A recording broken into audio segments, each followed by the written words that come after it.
Hold on to your hats, children. This ride is about to get ugly.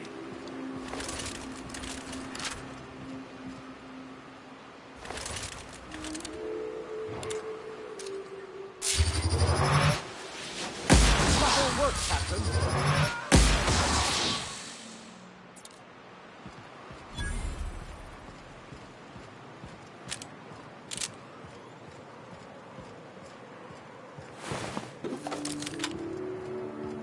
Here they come!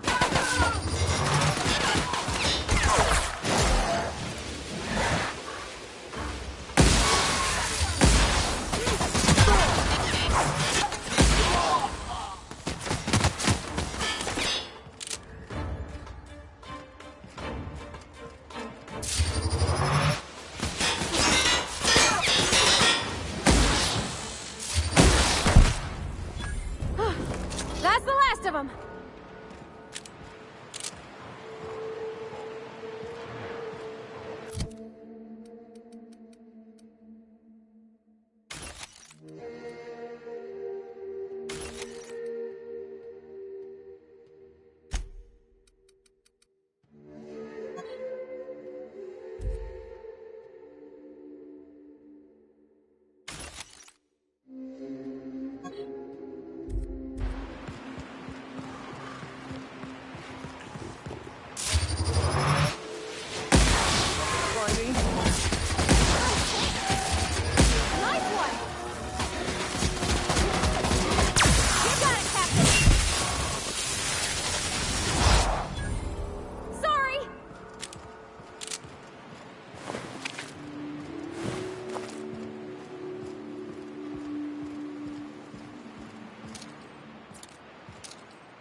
I wonder what secrets these ruins contain.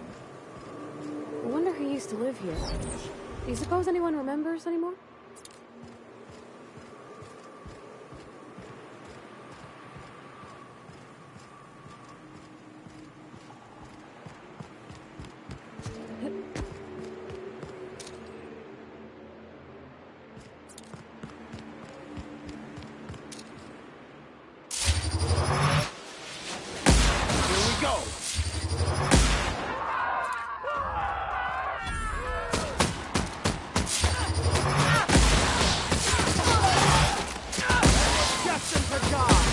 For the...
Are you two okay?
Welcome to the Iconoclast!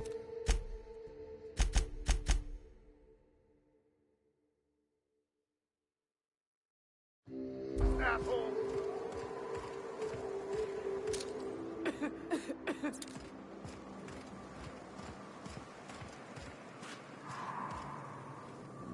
Hope you're here to help. We only got so many bullets left, and I ain't keen on using one on you.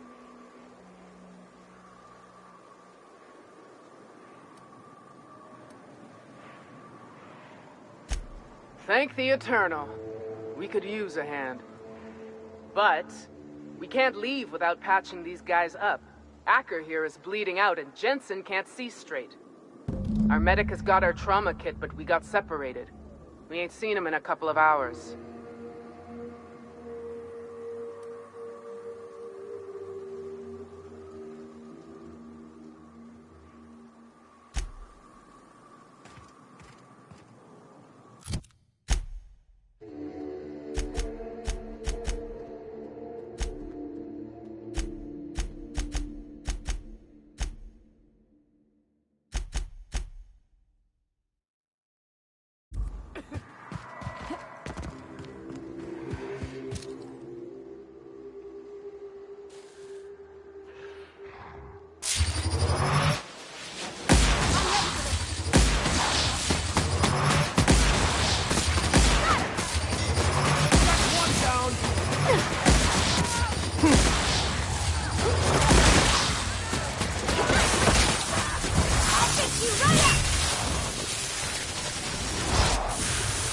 Nothing personal, I swear.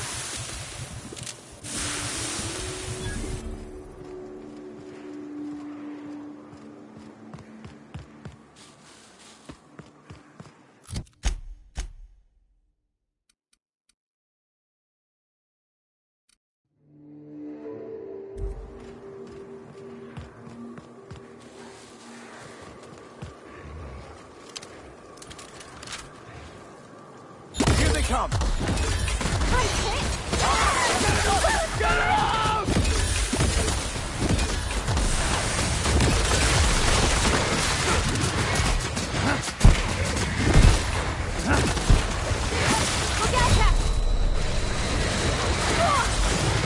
Captain, you're wounded!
Any luck out there?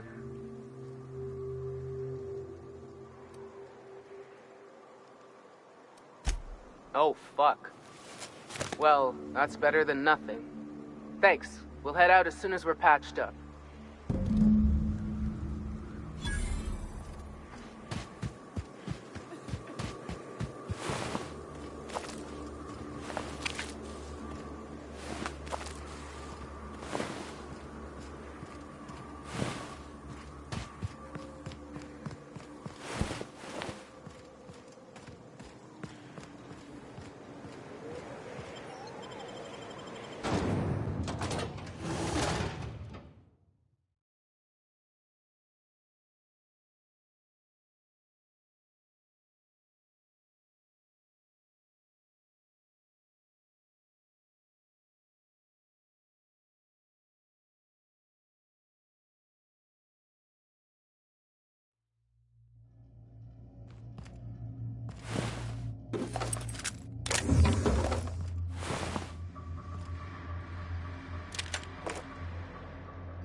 Mess with us!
And the weak perish.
This is the simple truth.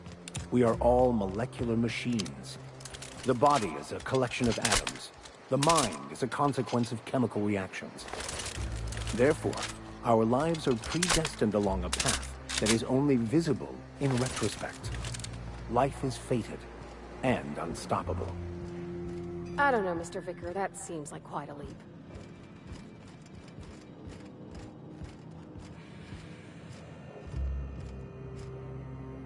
If you'll just listen... No! No more listening. No more preaching.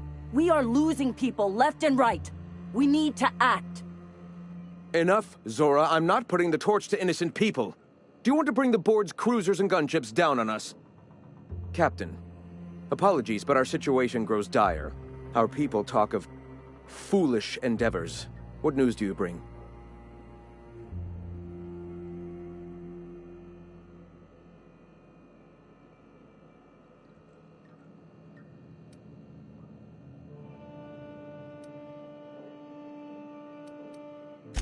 They are armed all the same. All they need is a good reason, and war is one such reason.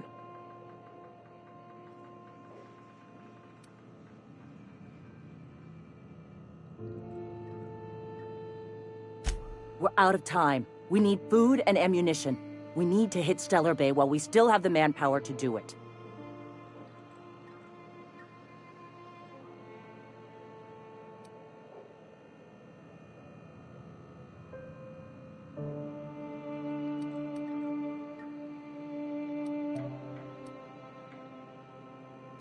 Yes, I know it's drastic, but it's clear that Sanjar will never cooperate. And if it's him or us, I choose us.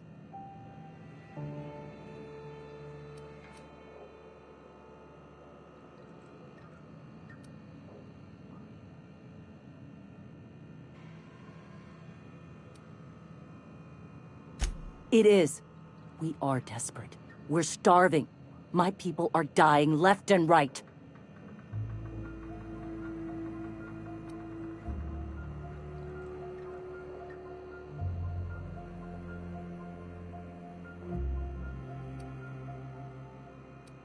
Doubtful.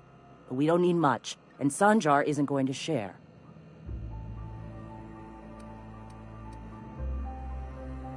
Excellent.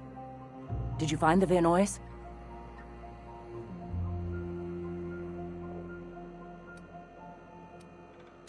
Thank the Eternal.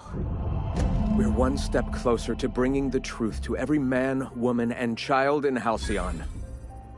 For now, you can tell Hiram that I'll stop using Devil's Peak.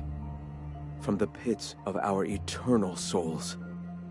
Thank you, Captain. I have much to do. Articles to write, sermons to ponder. We live in such an exciting time. Let's talk later. Hey, I need to see to the wounded, but drop by the clinic when you can. I want a word.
Hey, Captain.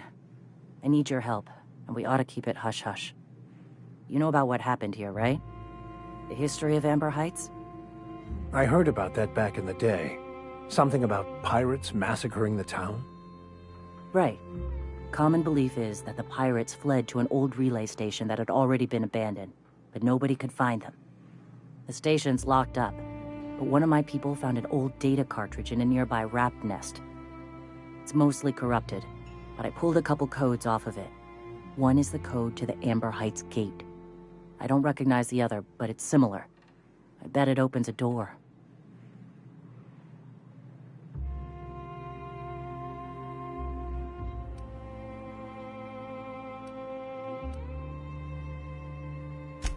Right.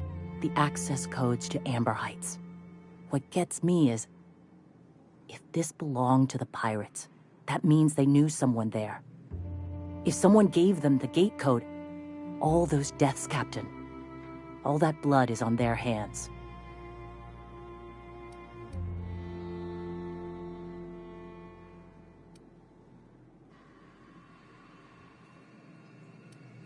Graham isn't fond of talking about the history here.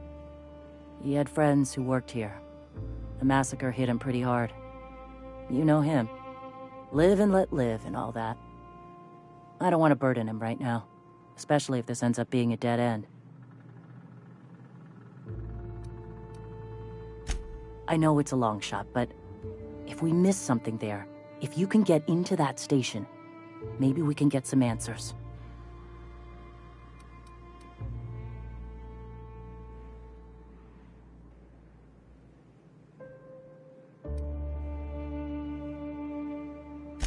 Just a warning. The area is infested with mantisaurs. I'd send some help, but we're, preparing for war.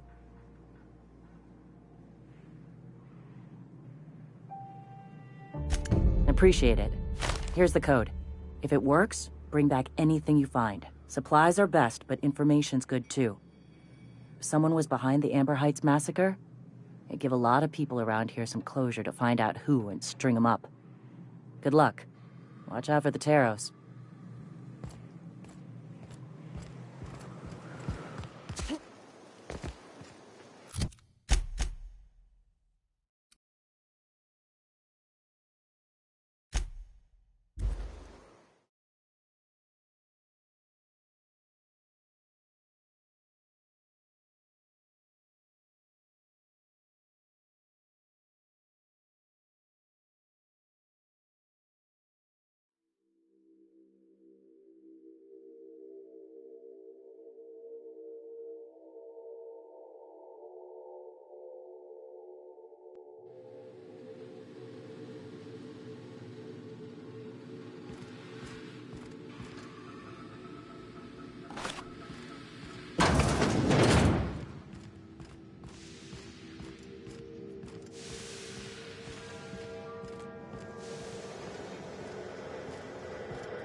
Do you hear that? It's the blessed sound of radio silence, which leads me to believe you have sweet, sweet news for me.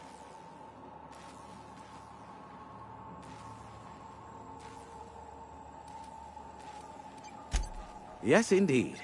I am back in business. But before we get down to it, might I ask how you handled the problem? In the end? We did what we could, as best we could. Should probably leave it at that. Is that so?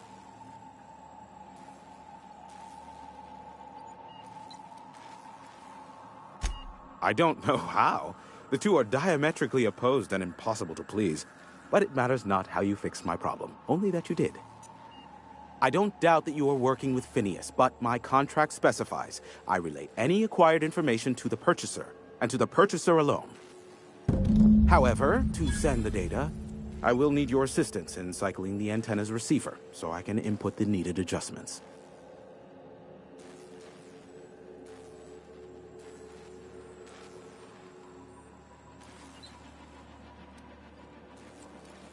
You make it sound so scandalous. Phineas has been in hiding for the past 35 years. He got in touch with Nyoka first, who I use as a physical go-between. The rest is history.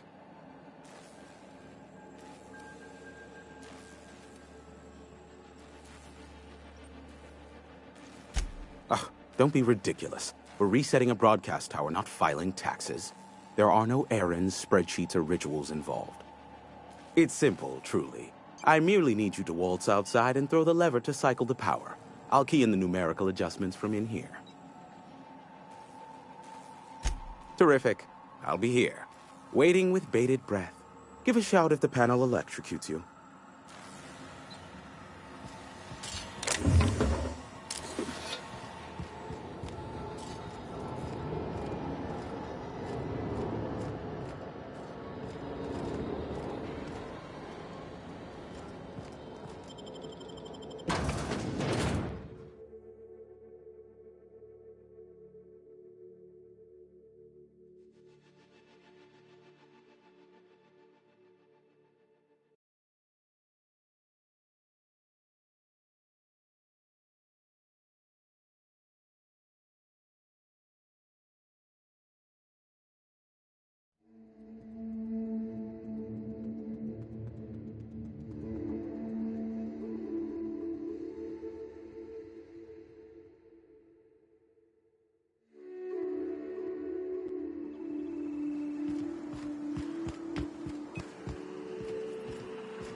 Testing 1, 2, check, check.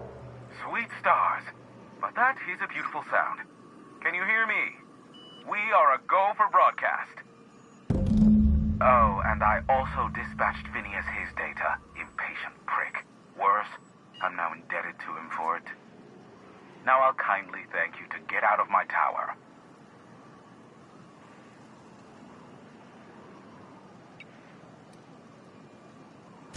There's no need to assert your dominance.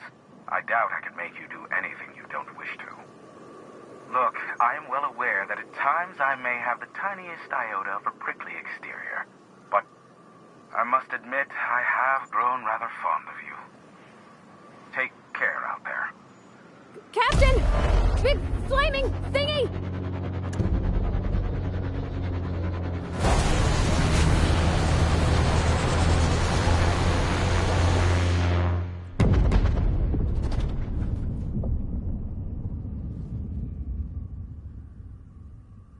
Black holes! Did you see that?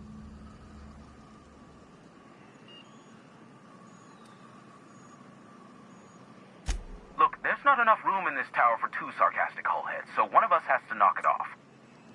Right. I reckon we both know who that'll fall to. Oh well, a pity for the crew, but I can't see how it affects me. Hiram? Can you hear me? Did you see that? Architect, save me from swindlers and fools. Sanjar, what are you bloody doing on my channel? Did MSI or did MSI not cease broadcasting? Yes, but... Hiram. Hiram, are you there?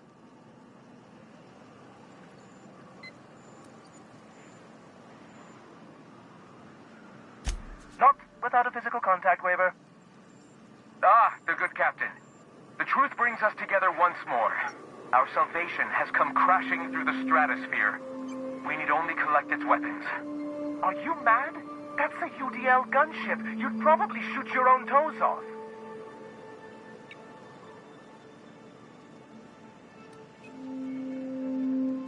Par for the course, really. You should do like I did. Get out while you still retain a shred of sanity. We could use the gunship's armaments to defend Stellar Bay, but we need its targeting module. Our message is so close to breaking free of this planet and spreading to the stars.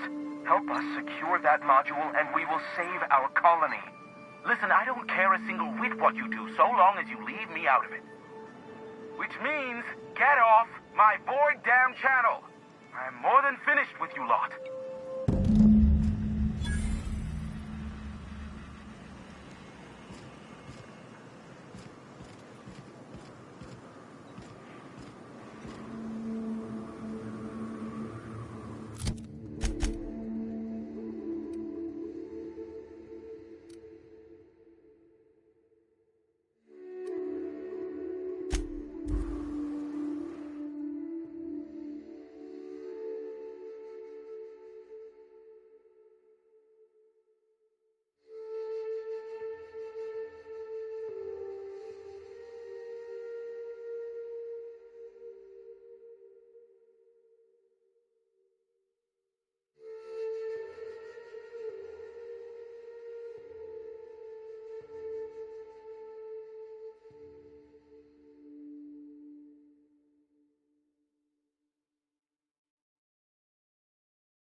plasma won't work! I would not get through! Sometimes violence is the only way! I see in there!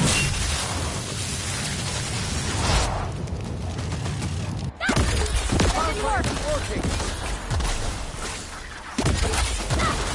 Subtle work, Captain!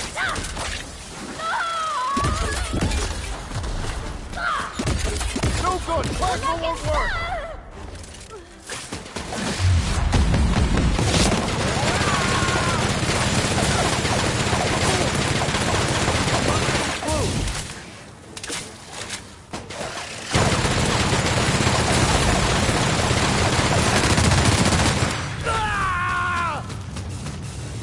That's the last of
it.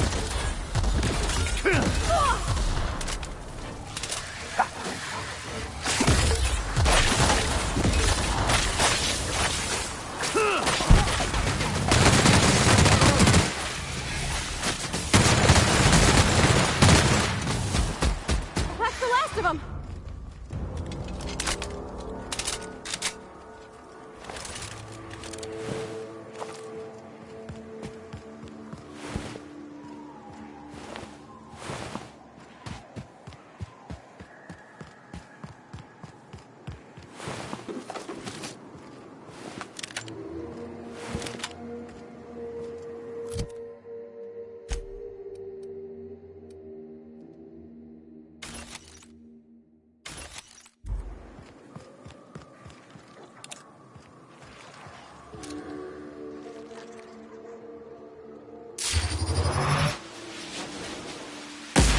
Nice one, Captain!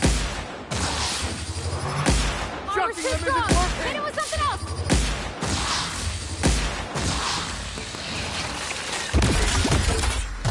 Plasma isn't working!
smite you in the name of the law!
With us.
I'll keep an eye on things out here. I'll stay here as well, to keep an eye out for any potential threats.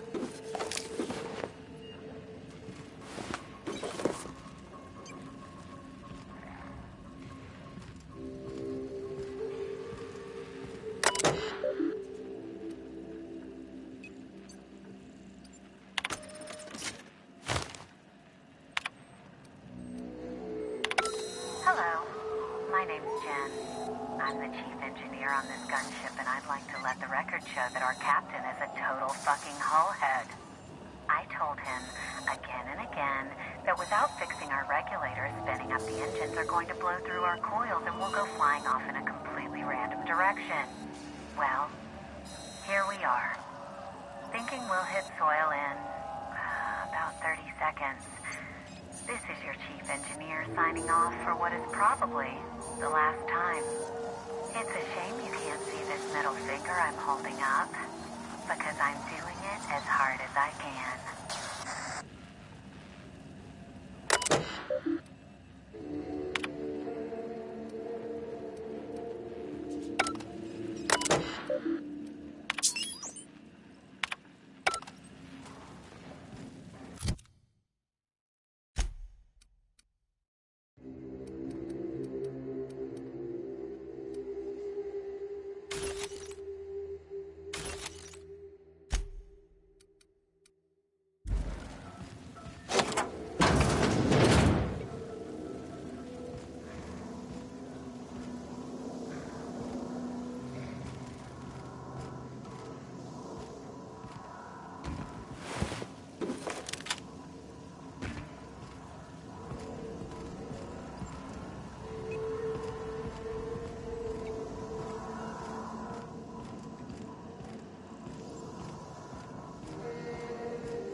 I owe you for bringing the boss man back to us.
enough of you!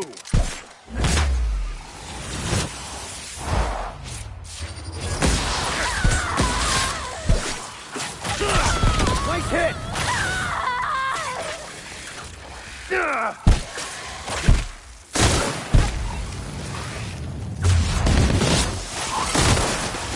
That's the last of them.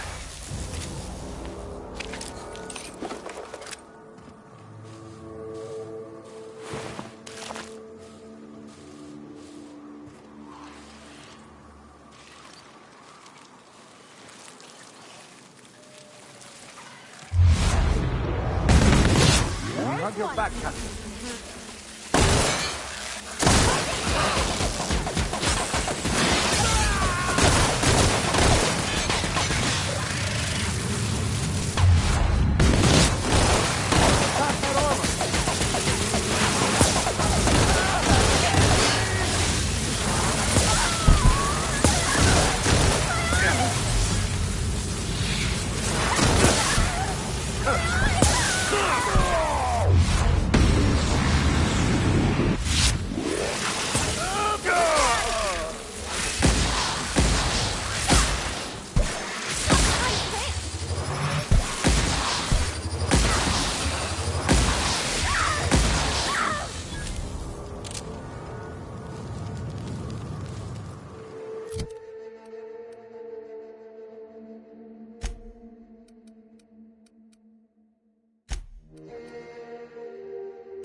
You're a deft hand with a mag pick.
Welcome back. You find anything out there?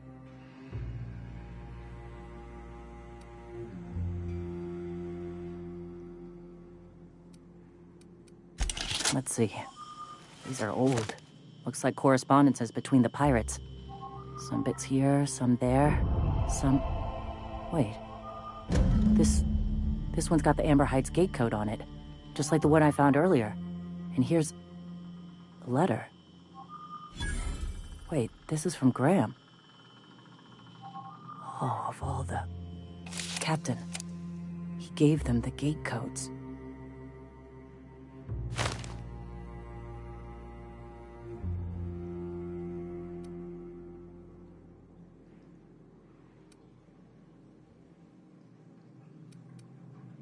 Yeah. He did. He really did. I know he's got his head in the clouds, but I always believed there was a core of good there. What the hell happened to live and let live? Look, I need to think. Plan. Figure out if I should talk to him or shoot him. Or both. Just don't give him the module yet. Give me a little time. I'll meet you at his place.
Captain Hawthorne used to be more dashing.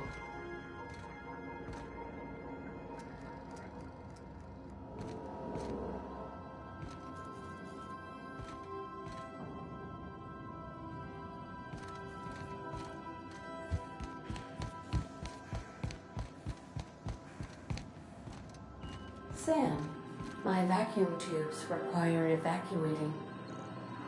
No, not those. The ones in port. Yes, there. Thank you. And while you're at it, could you switch my binaries to... that? Exactly. I haven't felt this clean and efficient since Captain Hawthorne installed my subalternate auxiliary backup processor.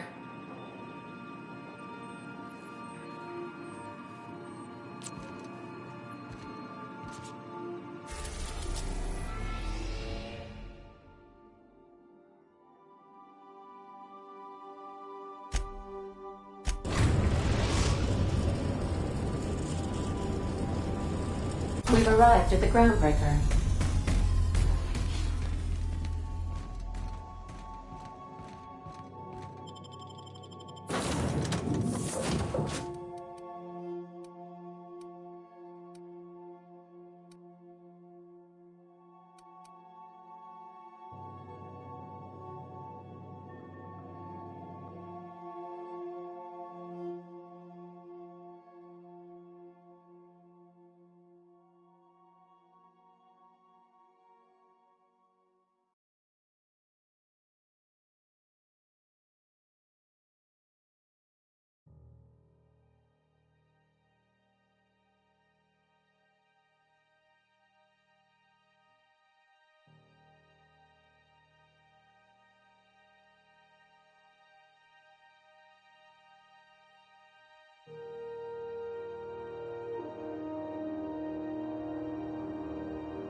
TNT pancake mix.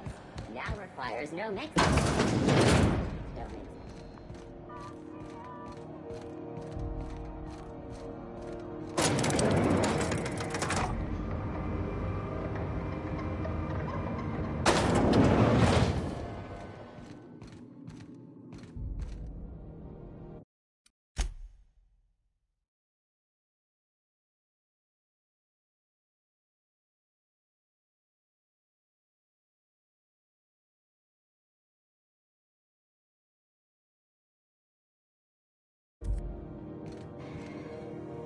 That gas is going to make us a fucking mint.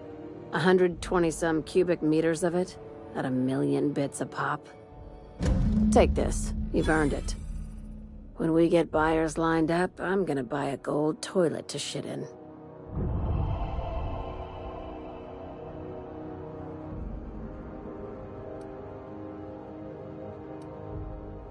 Monarch isn't exactly a walk down the lanes of Byzantium.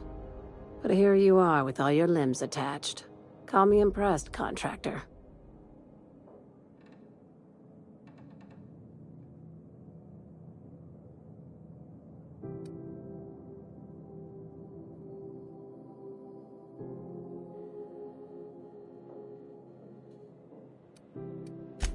I guess you're just one of the lucky ones.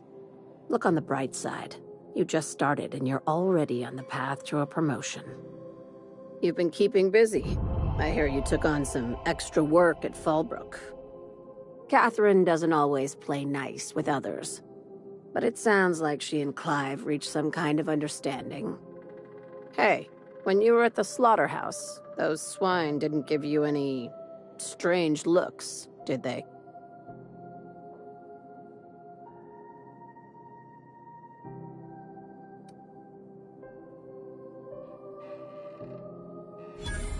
I knew it. I'm probably getting worked up over nothing. Just try not to think about pigs. You never know, you know?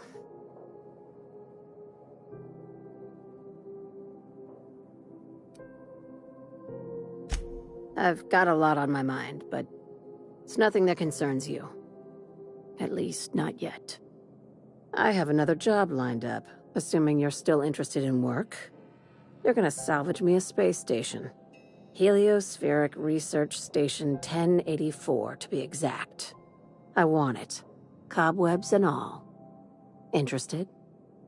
Sounds like a major business expansion. It pays to get in on those early, you know. This opportunity won't come around again, Captain.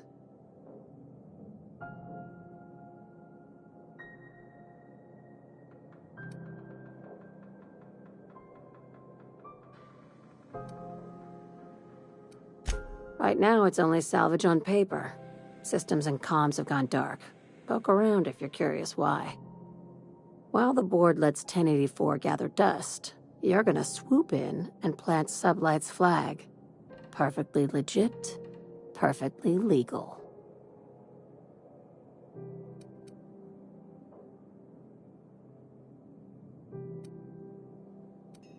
Not this time.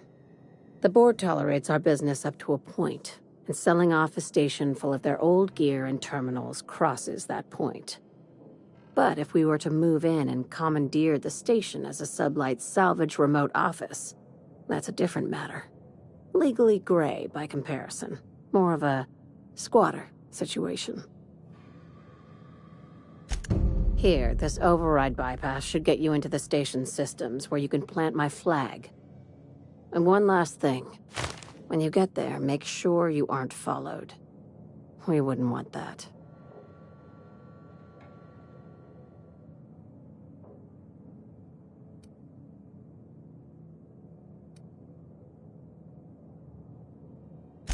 Both. Neither.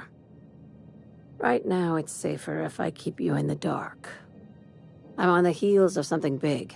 Play your cards right and I'll clue you in, but right now, I'm not sure who I can trust. Just be careful.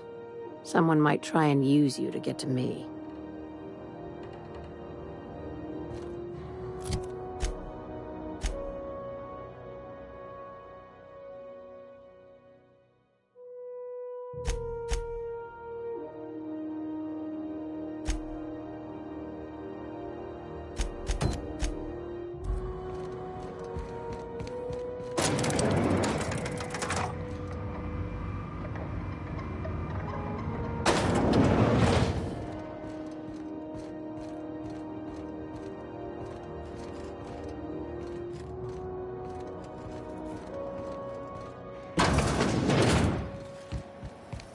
BNP, I can't believe it's not forced. It's unbelievable how good it is.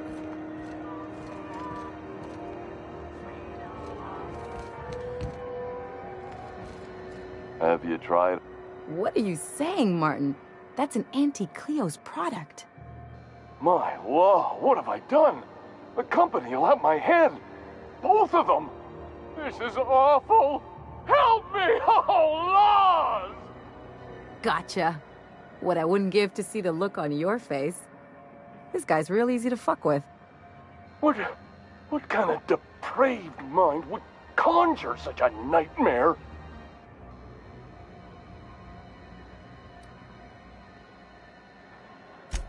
Agree to disagree. Now, if you don't mind, I'd like to put this behind us and forget it ever happened.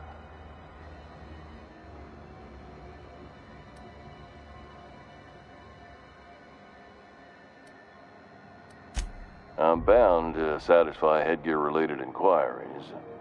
Please send any complaints to our Consumer Care Headwear Division.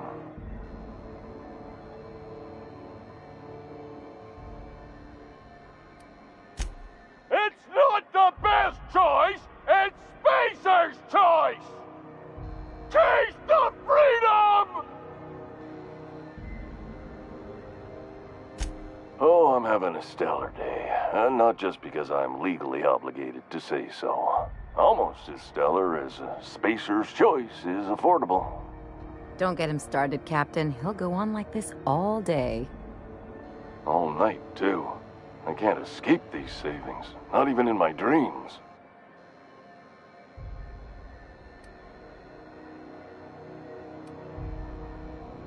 Have a look.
You're adjusting before you pull.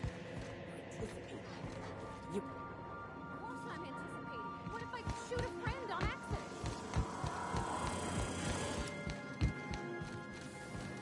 Hey, boss. I've been thinking. You're not the gun.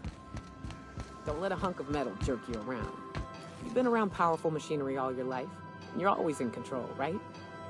I guess that's kind of like when the filler's shooting 600 cans of near molten sal tuna down the conveyor while I'm trying to tune a belt. Here, stand like me. Just so. Hips square. Lean forward a little. It's just equipment, and you're just an engineer using it. Ah! Okay. We'll try again later. You'll get it. I promise.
We've reached HRS-1084, Captain.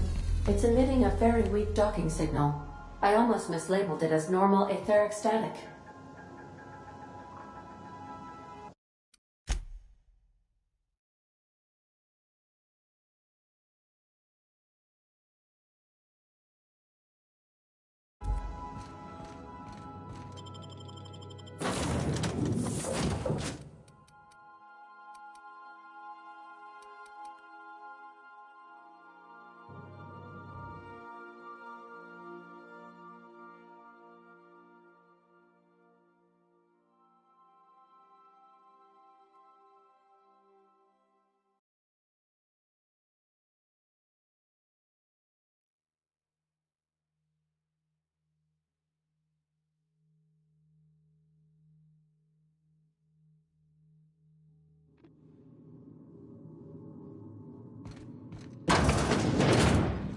Think there's a generator somewhere?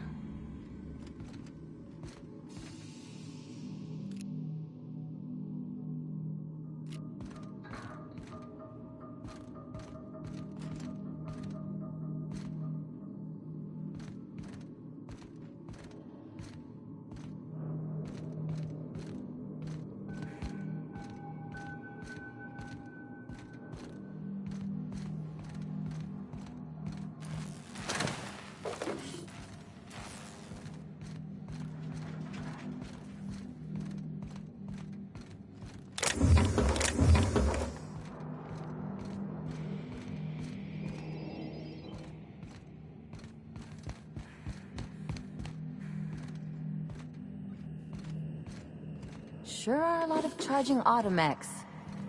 What are the chances they're friendly?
Captain, I've been attempting to contact you with urgent news.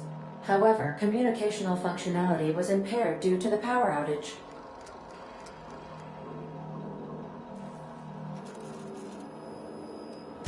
A UDL vessel has been tracking our position and just recently docked with the station.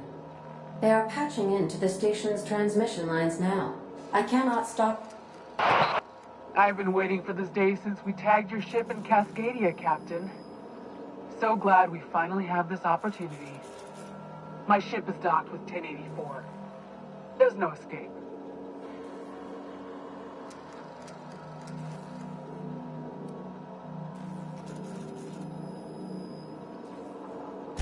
I think not. The refueling system at Cascadia's landing pad logged your ship ID. You've been poking your nose into restricted locations. This makes my superiors unhappy. I could peel your ship open like a can of forest. But I'm in a sporting mood.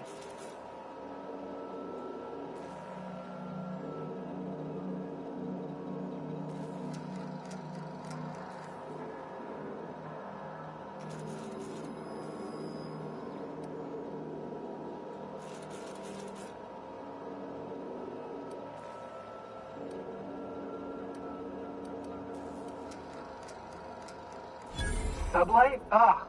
I hate it when you outlaws organize. The paperwork for killing you would be the death of me.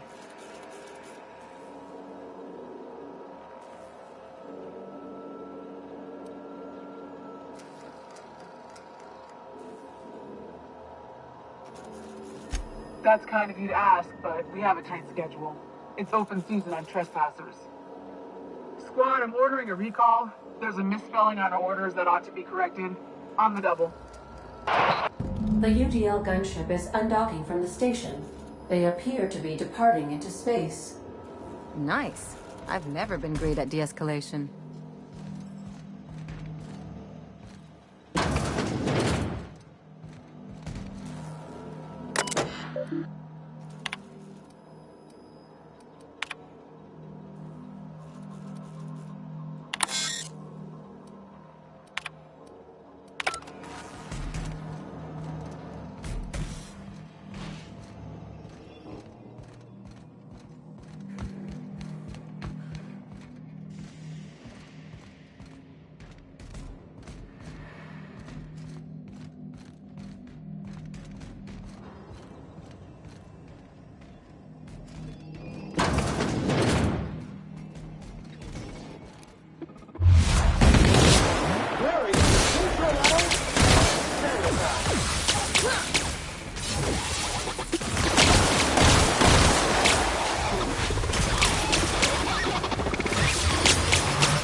Watch your step.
My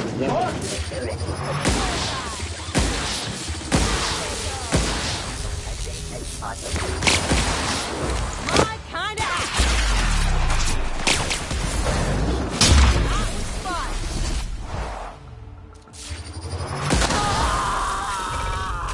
Cycle complete.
Chartrand? We've seen that name before, back in Cascadia.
Captain, I wish to offer my commendations for convincing the UDL's gunship to leave HRS-1084.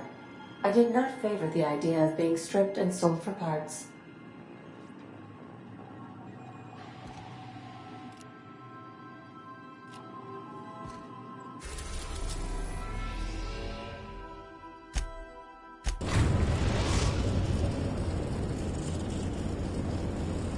We've arrived at the groundbreaker.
Stampede Force Force. It's not the word.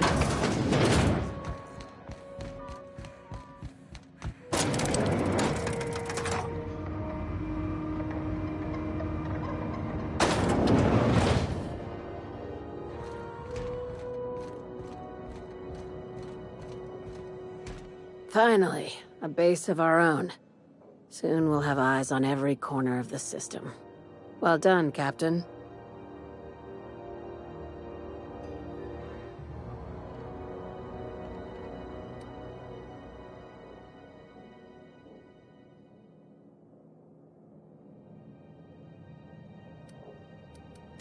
I'll have those dismantled. You can never be too careful when moving into someone else's territory. Aside from the automated security, did you meet any resistance at the station?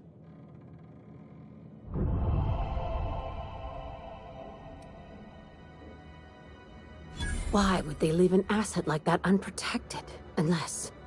Could the station be a trap? Unlikely. But possibly. One more thing to consider.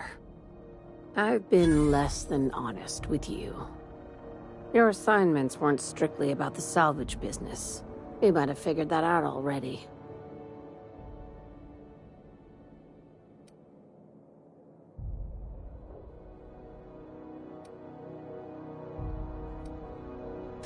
That's right. Up until now, I've kept you in the dark for your protection. And more importantly, mine. But I'd like to think we've earned each other's trust. After the Monarch job, I started connecting the dots. I didn't like the picture.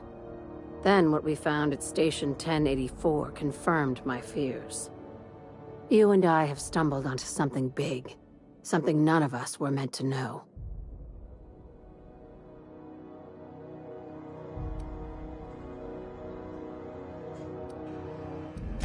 I'm thinking more along the lines of the sapient species paradox.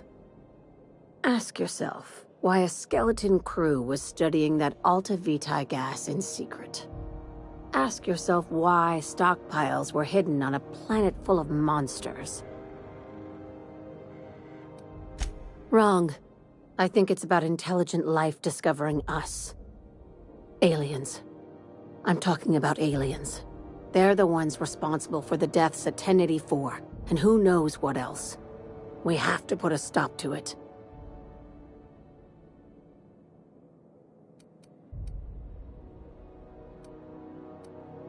Hear me out. I'm saying it's aliens. I'm not asking you to like it. I'm not even asking you to believe it. But I need to act on this threat to the colony, and I can't do it alone. Well, at least she doesn't expect us to believe it. The crew is skeptical. That's good. I don't want you walking into the unknown with blindfolds on. I assume you have questions?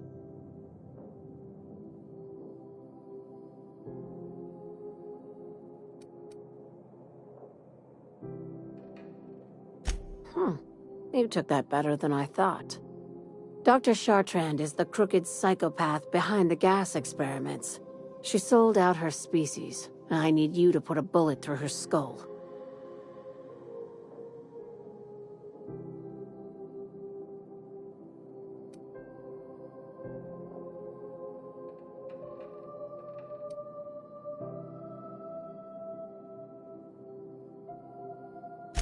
She's a research scientist and a damn good one.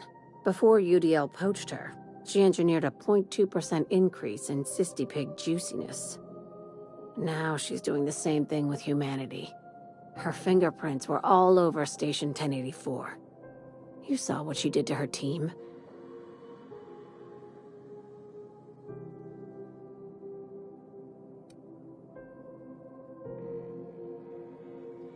You've got me all wrong. I just want to add Savior of Humanity to my resume. I've got ambitions outside of this office, you know. Besides, this way Sublight gets first dibs on alien salvage.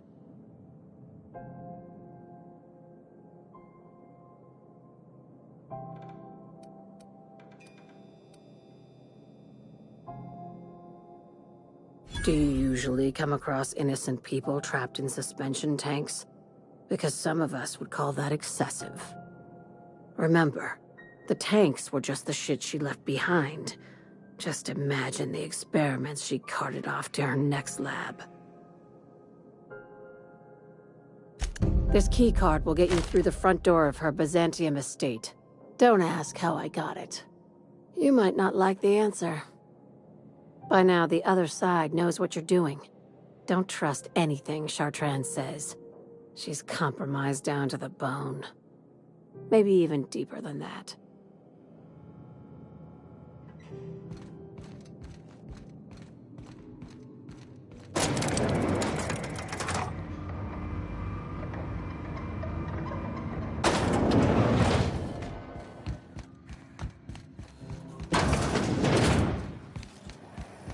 CNP Mere Maple Syrup. It's Mere this complete breakfast.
I can take a hint.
arriving at Phineas's top-secret orbital lab.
I'd clap you on the shoulder if I weren't behind a wall of bulletproof glass. I don't know how you did it, but Hiram Blythe just sent me everything I needed. According to Hiram's message, Minister Clark has ordered a suspicious amount of dimethyl sulfoxide. It's almost as if he's hoarding the colony's remaining supply. Typical elitist, hoarding supplies during a time of scarcity. Once I have those chemicals, we can revive the Hope's colonists and put some decent people in charge. So, good news. You're going to Byzantium and stealing those chemicals. Exciting.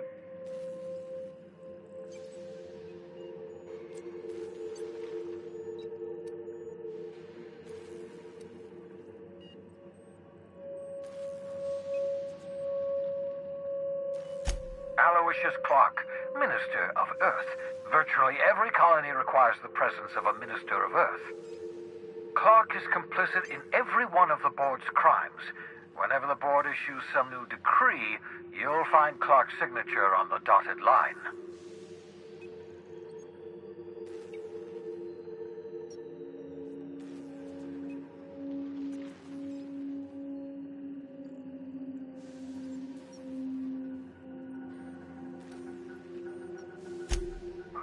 If I had time and several blackboards, I could explain the details to you, but to put it briefly, dimethyl sulfoxide is the reason you're alive today. The chemical is absolutely essential to reviving the Hope's colonists. I need you to steal as much as you possibly can. The more, the better. If you don't bring me enough chemicals, I might not be able to save the Hope's colonists, and then nothing will stop the board from destroying this colony.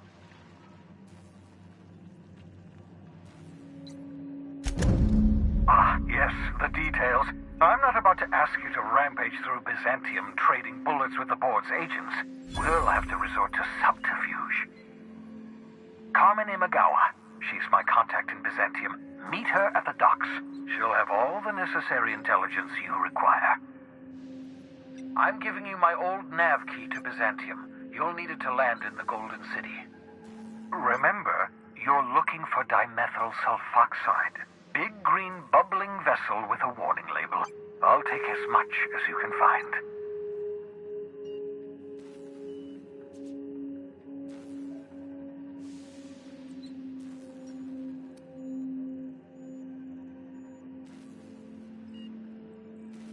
Of course, of course. What's on your mind?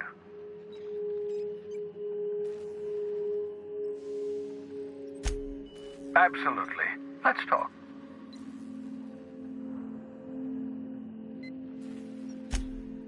Oh, goodness, no.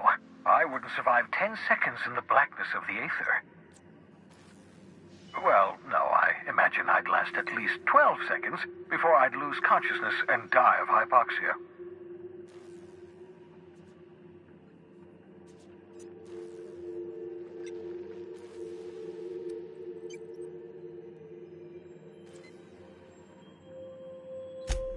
I enjoyed the occasional aether wave drama in my youth.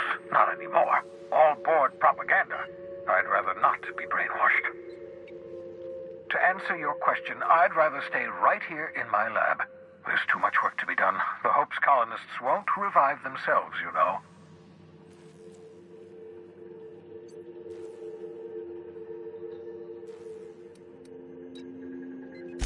Of course, I'll be here, as usual.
I understand we have decided to continue supporting the outlaw scientist, Dr. Phineas Wells.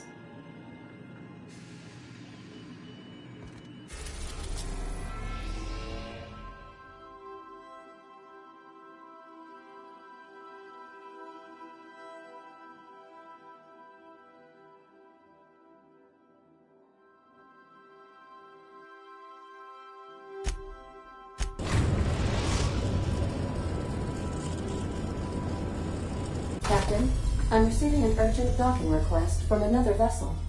Greetings from the Halcyon Parcel Service. Delivery is guaranteed within standard margins of certainty. I've got a special delivery for Alex Hawthorne of the Unreliable. With your permission, I'll see it transferred to your ship.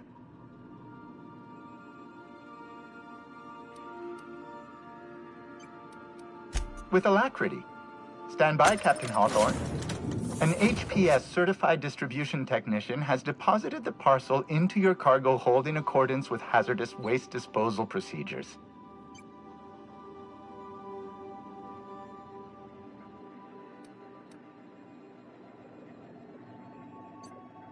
Scheduling a redelivery will require Form 232B Addendum 57G and approximately 16 weeks of processing time. Unfortunately, we are currently experiencing a critical shortage of blank forms. Thank you for your patience, and please remember HPS for all of your future parcel-related needs.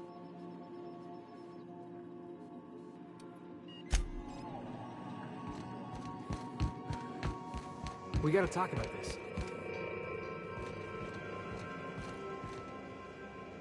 I can't believe I wanted to shake his hand.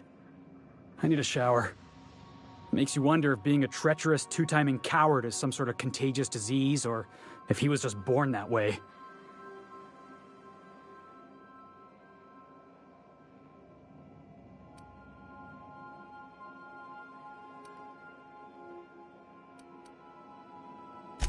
At first, I liked what Graham was doing. The Iconoclasts were going to change Halcyon for the better. But then, we found out Graham was behind the slaughter of Amber Heights. How can anybody so morally bankrupt lead a movement to transform the colony?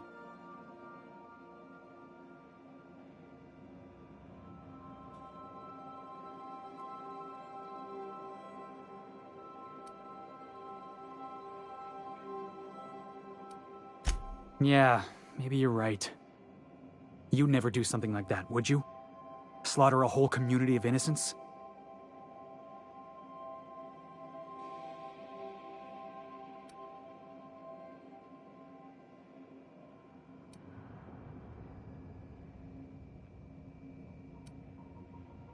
I'm sure Graham told himself the same thing. He wasn't the one who held the gun and pulled the trigger. All he did was turn a key. The thing is, that's all it takes. Sometimes the difference between right and wrong is turning a key, or looking the other way, or keeping your mouth shut when you ought to speak up. Let's get back to it. I need to put all this ugly business with Graham behind me.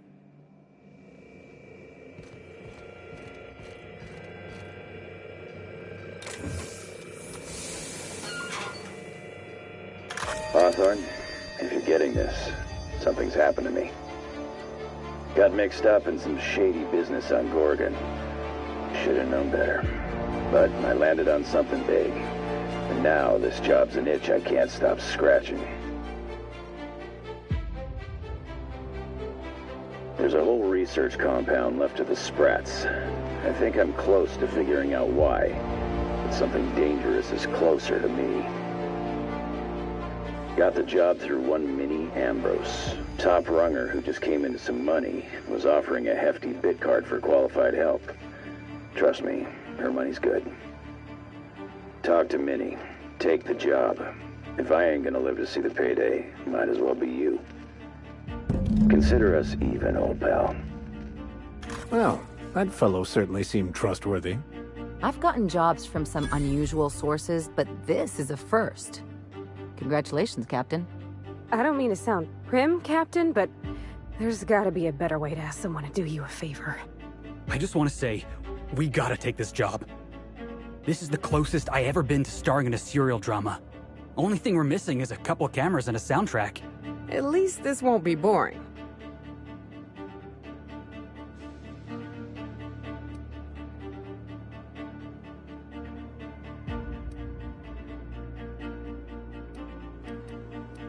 Lucky Montoya owed Captain Hawthorne a considerable debt. I believe this is what humans refer to as payback. Captain, the message contains landing coordinates for a small asteroid in the Charybdis cluster. It was recently registered to a Wilhelmina Ambrose.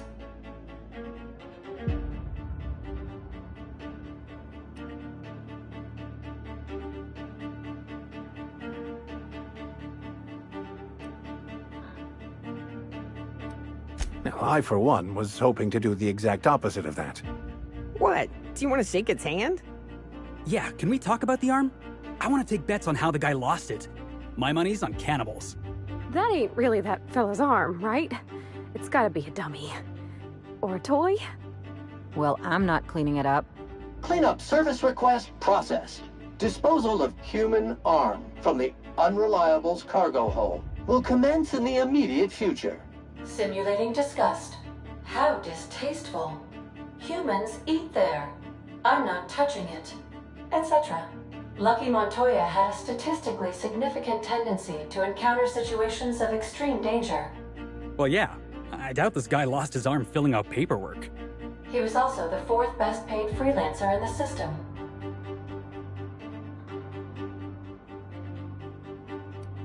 There are several hundred freelancers operating in Halcyon.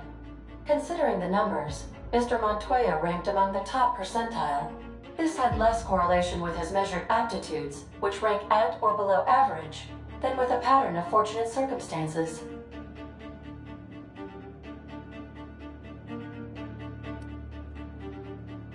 Luck does not exist, Captain. Nevertheless, I am programmed to agree with your assessment. I have transferred the coordinates for Ambrose Manor to your navigation terminal. We can travel there when you are ready.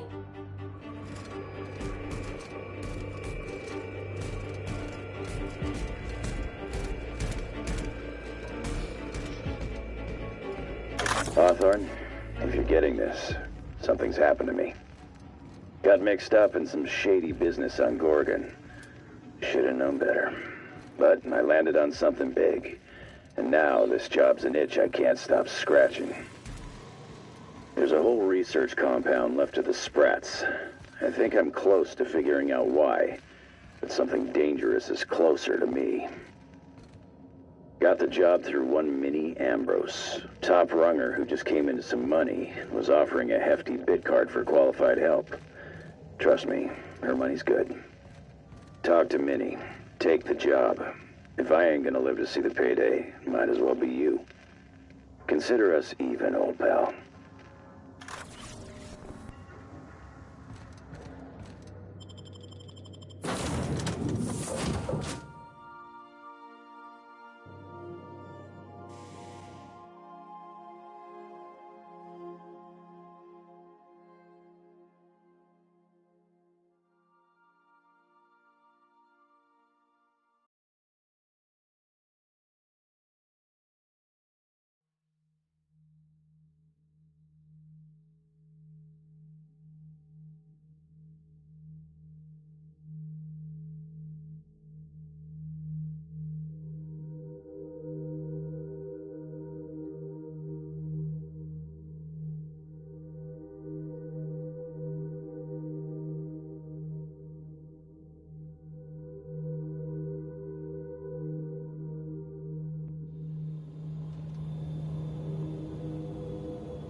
I'd like to die first.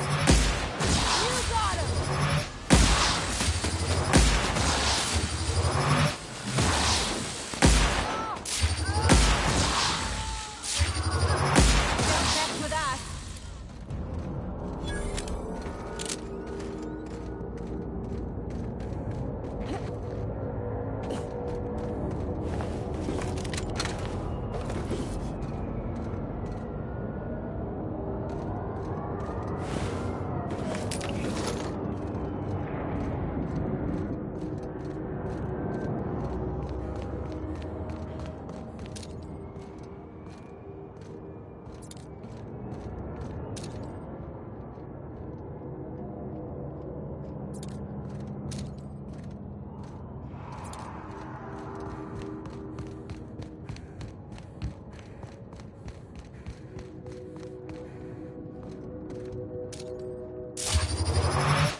Got a fight on our hands.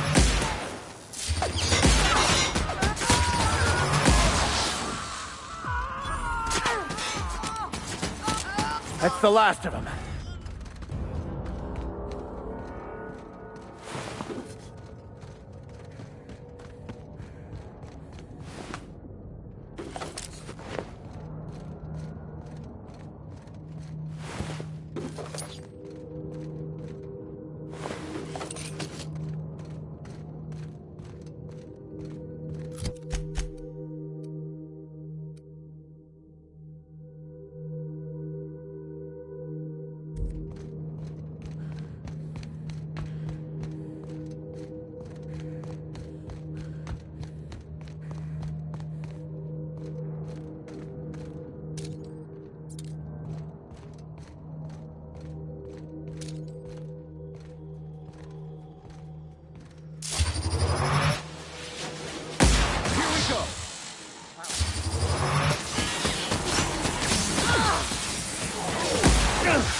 What have the solar winds deposited on my doorstep now?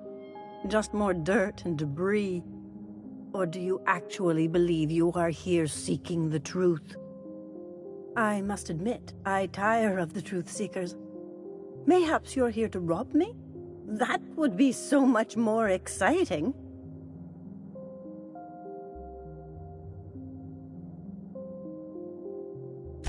We've been told this was once yours.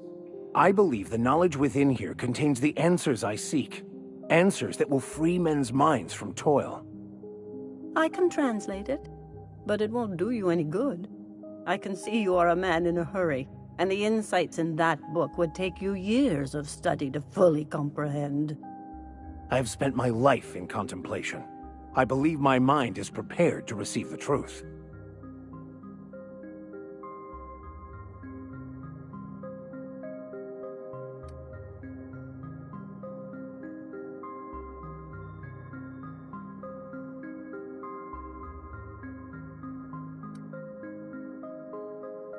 There is one way that can speed up the process.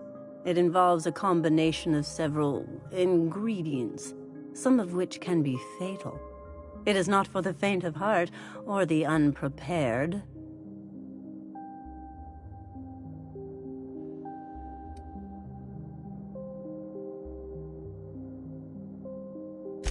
And I believe he may be right. There is both violence and peace warring inside you, Max. This process would be extremely tenuous for one such as yourself. I'm committed, no matter the cost. I'll supervise, for safety purposes.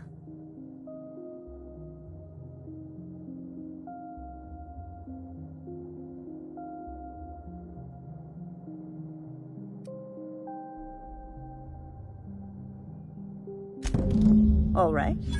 Head on into the meditation room and partake of the sacramental incense. It's waiting on the table when you're ready to begin.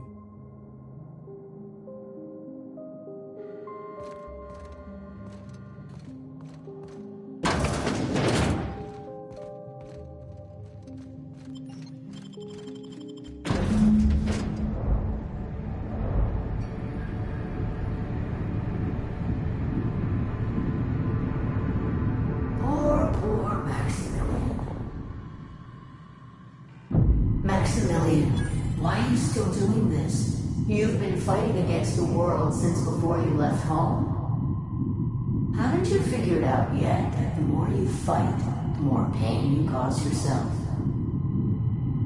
Mother, you're dead. You can't be here. I knew this was too good to be true. These are just cheap hallucinogens that have... What's happening to my voice? Does my voice sound weird to you? And what's wrong with your face? Let's stay focused here, Max. Your voice always sounds weird.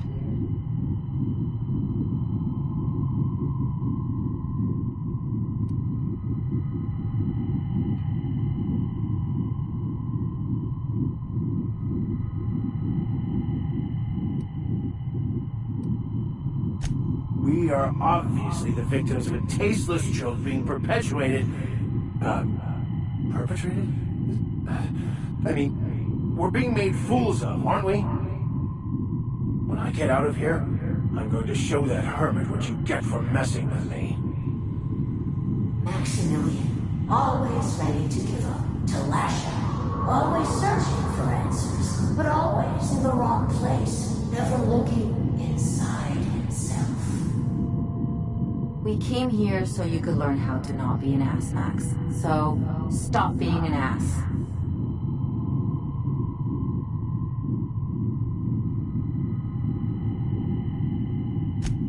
Thank you. It relieves me to see there's at least one positive influence in my son's life after all these years. Has he told you how he thoughtlessly abandoned us? Thoughtlessly? How could you say that? I only wanted you and Father to be proud of me.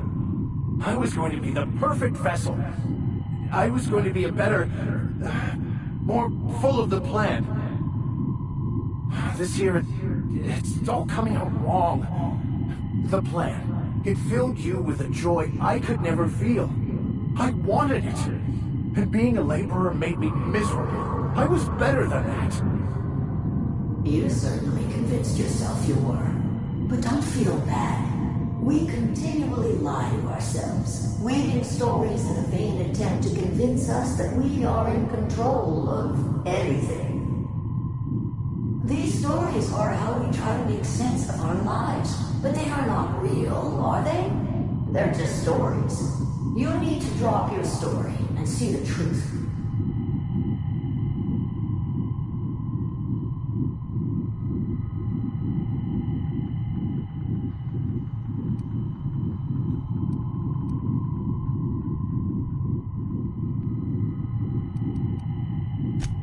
What the fuck are you talking about?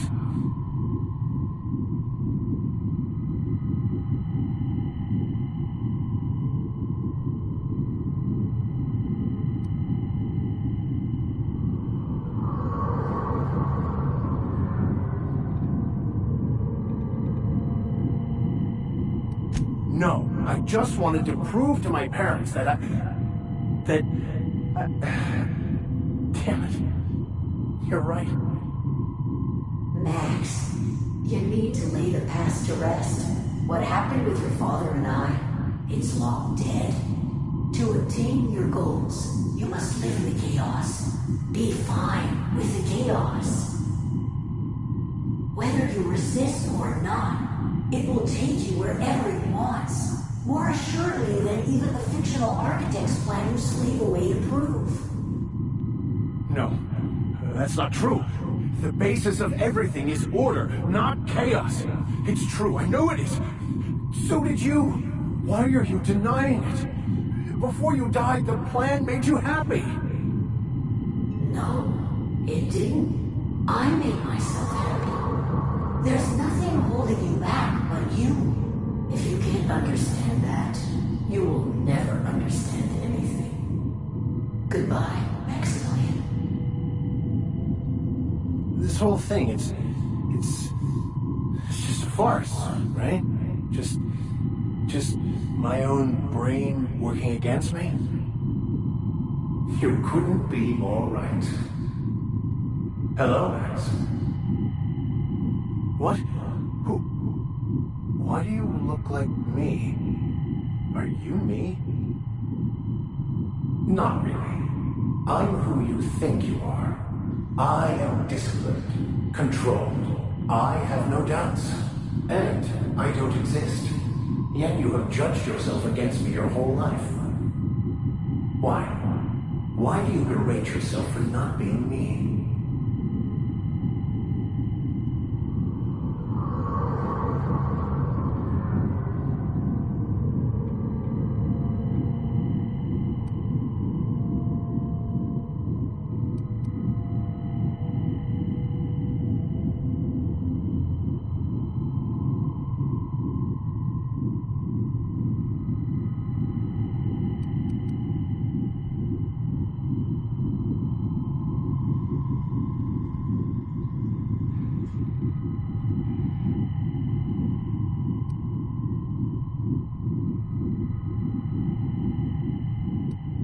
I don't feel right about this anymore.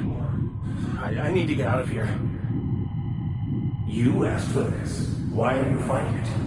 The same reason you always do. Fear of the unknown. Not having control. Is this the answer? Because it sure sounded like an answer that I don't understand. Who are you again? And why do you look like me? I'm not seeing the resemblance, Max. This other guy's a lot better looking than you.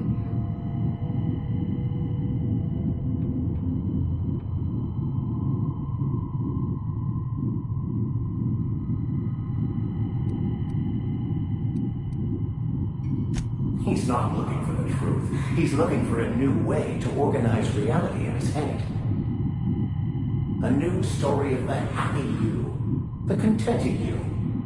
Me. That's not... It can't be right. I've only been searching for the answer to the equation, because it will set us free, won't it? How? By removing the need to make any decision, to have your life completely controlled, the illusion of certainty.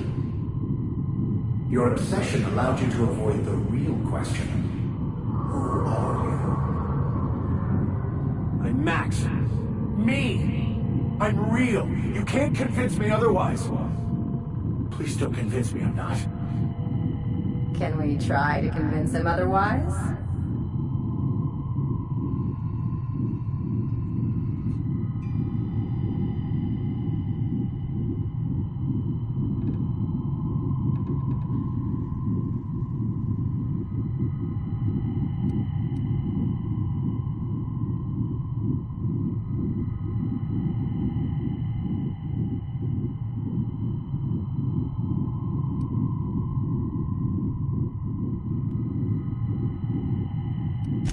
Your individual self is what's not real. It is simply a concept. By the architect. Architect? How could I have believed in an architect? That's ridiculous. I must be losing my mind completely. What you're saying almost makes sense. We exist inside our thoughts, thinking we're in control. That's it, isn't it? We have no control over anything. It's all lies. How could I not have seen this? But how do we escape ourselves?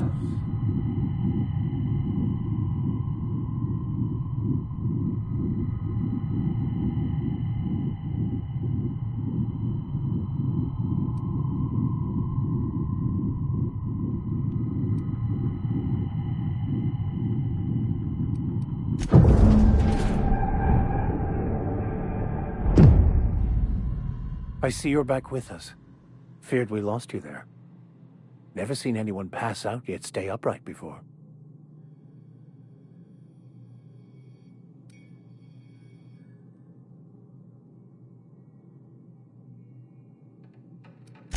I woke up.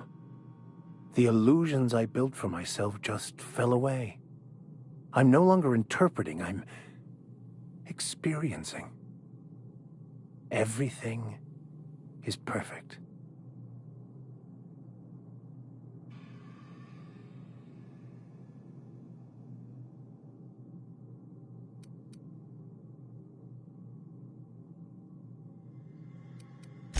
In a way.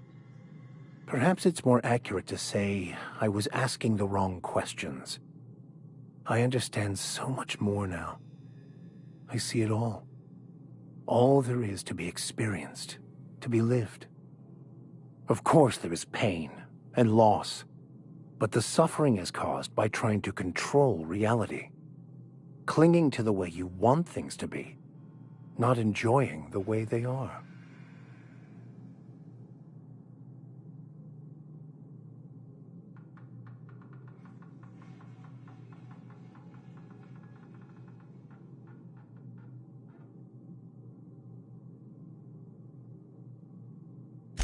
I am content. I've finally found what I was looking for, even though I was looking for the wrong thing.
We're in orbit over Cascadia, Captain.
wraps.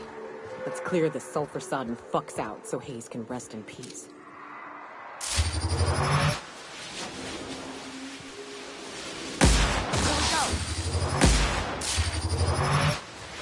Nailed it, Cap!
Hayes was the best self-sacrificing son of a saint I ever met.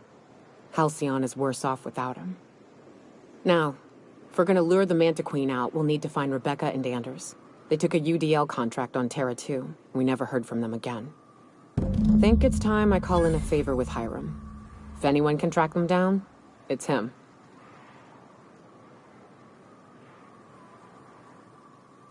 I don't know much about it. It paid well, so they took it. They said they'd be back in a couple of weeks, and that maybe we could all use the money to get off Monarch. That was a long time ago.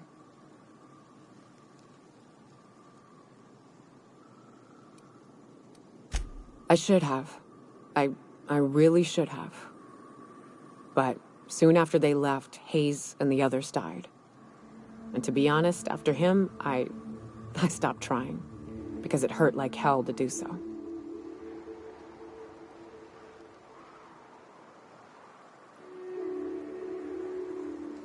Thanks. I'm still not convinced I won't come to regret it, but we've started down this path. Might as well see it through. Maybe it'll stop me screaming at night. Now come on, let's make tracks before Hiram dies of old age.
I shipped with a merc who had a gun like yours, Nyoka. He polished it, sang to it, slept with it.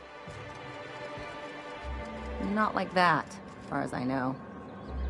Sounds like he had himself a discerning palate. Where are you going with this? He couldn't hit the broadside of an assault cruiser, hence the tin shredder. Wouldn't be the first man I met bearing compensation for his lack of skill.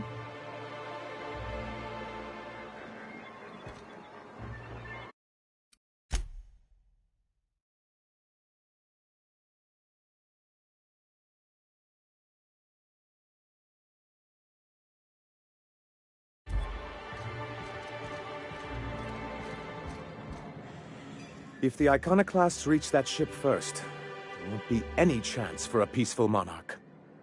I don't suppose you've found the targeting module yet. I've sent patrols, but they're running into trouble with the Iconoclasts.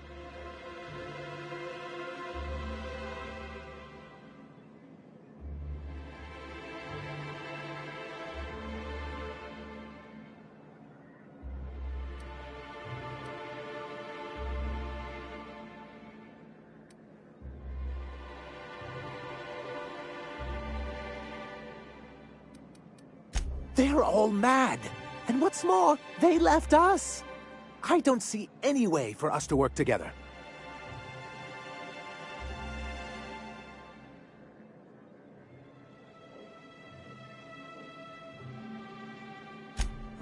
Not this again.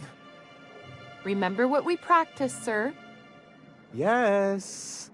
The words in those reviews were very hurtful, but they do not define me. I am a Mantipillar, and my will is my cocoon. I can emerge and become whatever I wish.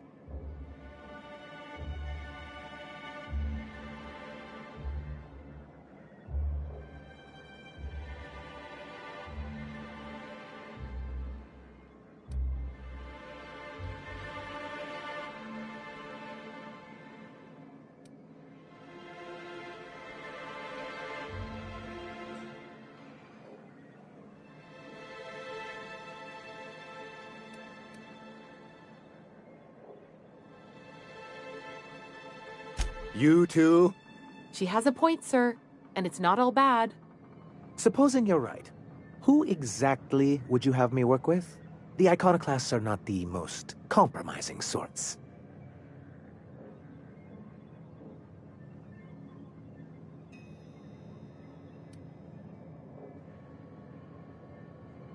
That's an interesting suggestion.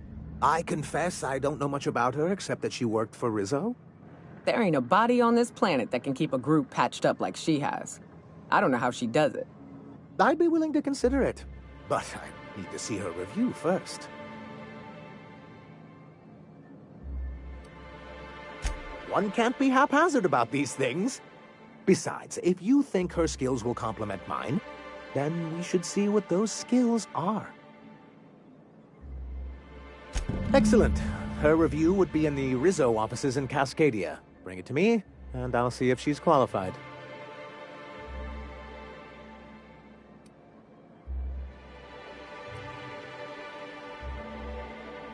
That's surprising. The board's equipment is usually in top shape. After all, they have first access to any fresh parts or components.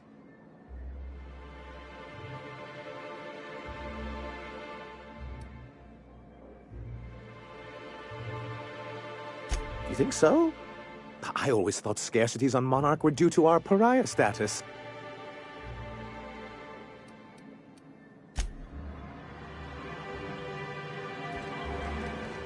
If I never...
Any luck bringing the Iconoclast to the bargaining table? I don't like the idea that they'll be trying for that module while we delay.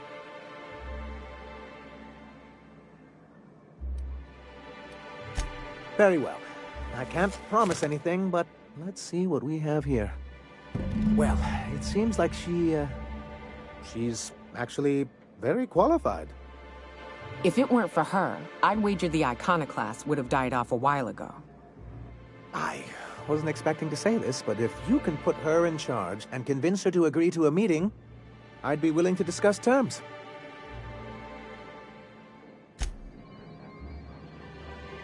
Any luck bringing the Iconoclasts to the bargaining table? I don't like the idea that they'll be trying for...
I ought to mention, the Iconoclasts are loyal folk.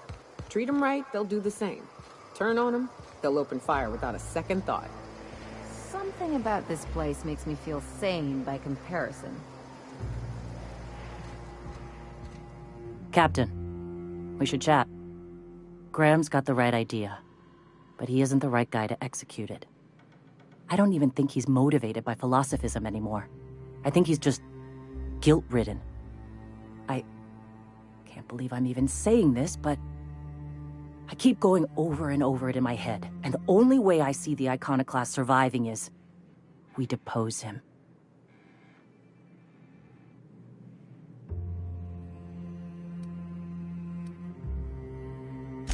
Okay. Deep breaths. This is what's best, Zora. Time to save Monarch.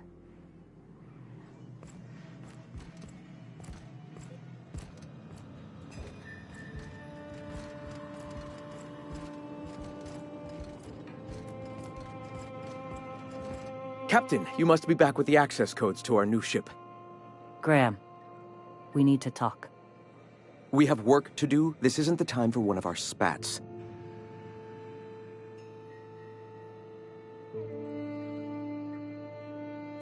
What? Zora?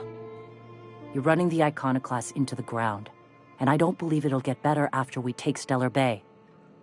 The troops take orders from me already, and you've brought me as far as you can down the Eternal Path. It's time to step down. The troops? Listen to you. This isn't an army. They aren't soldiers. They're believers. Followers. They pick up a gun because you tell them to, not because they want to. And you, Captain, after all you've done for me, for us, you throw behind this mutinous blasphemer?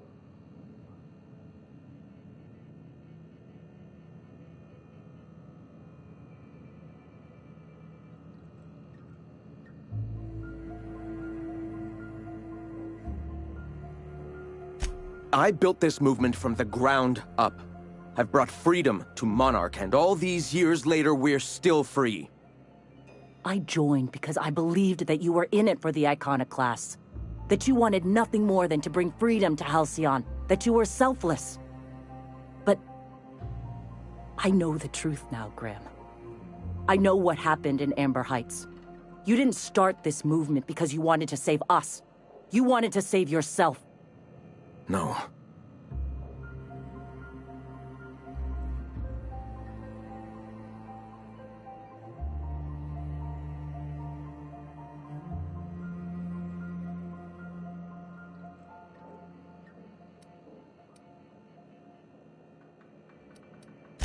I've spent years atoning for my sins. I've studied, meditated, taught. I built the Iconoclasts so that any man could cast away his past for a fresh start. That's your answer, Graham? You needed a fresh start? After all those innocent lives? I'm sorry. I believed in you once. I did. But it's over. Stand down. I won't. What happened back then was a mistake, and the colony has moved on. This is my movement. These are my people. If you want to lead them, you'll have to kill me.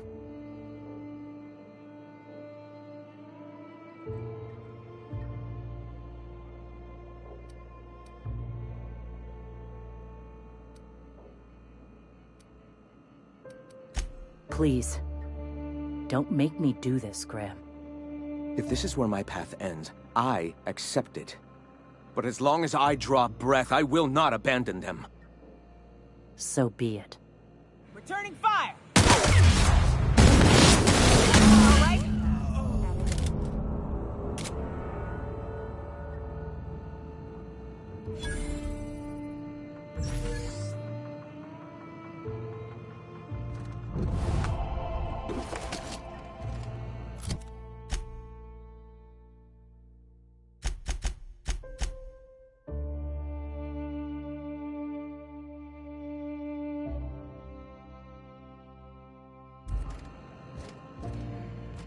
Well, Captain, here we are. Killed a lot of people in the name of the Iconoclasts, and it never feels right. But this time, it's especially wrong. You've got the... Void, help me. I'll never remember what that thing is called. The device from the ship. Do you have it?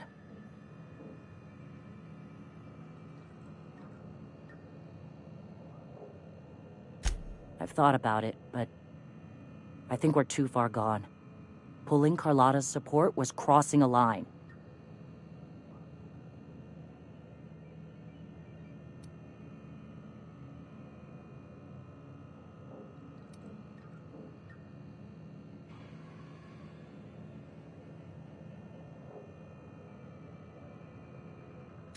Yeah, well, we'll die Fuck.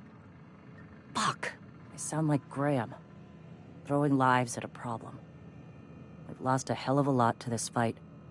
Graham would never agree to this, but I'm starting to realize how often he led us astray. All right. If he's willing to talk, I'll give him a chance.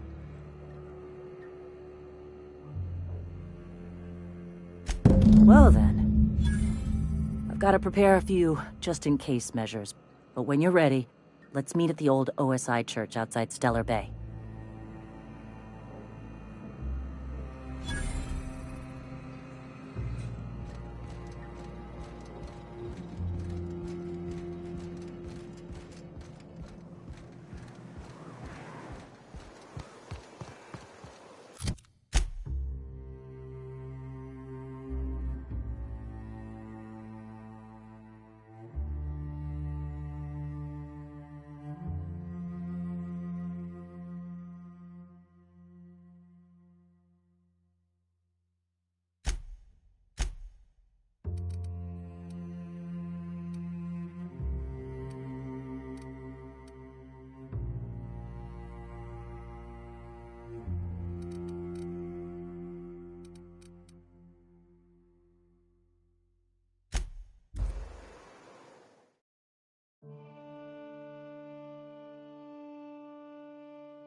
Hey, thanks for coming.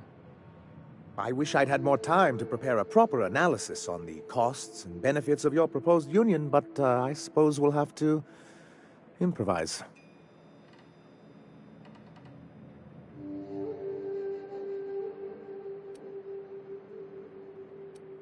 Gotta admit, I really thought I was walking into a trap here. I'm ready. If it were, I wouldn't be standing here all vulnerable-like. Sanjar, Stellar Bay's got food and walls. And my people need both. If you'll have us, we're willing to share the space. Do you have any idea what that would cost? Why, drawing up the budget alone is going to take weeks.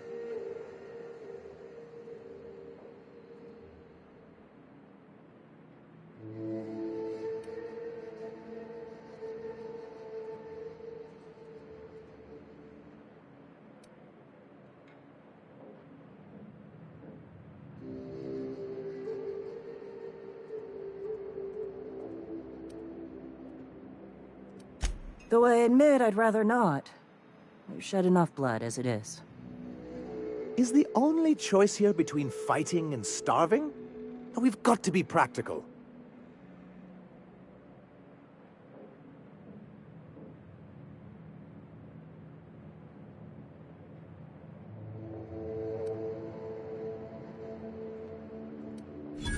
So forceful. You know I love your little displays. Perhaps I'm being hasty. After all, I'm rather good with numbers. I'm certain we can find a way to make this work. Well, I'll be damned. If you two can work together, maybe there's some hope for this place after all. Thank the Eternal. As poetic as murdering him in his sleep would have been, I'm glad we don't have to. I'm confused. The look on your face does not match the words you just said. Come on. You can't be this obtuse. Tell me Graham wasn't working alone. He couldn't have.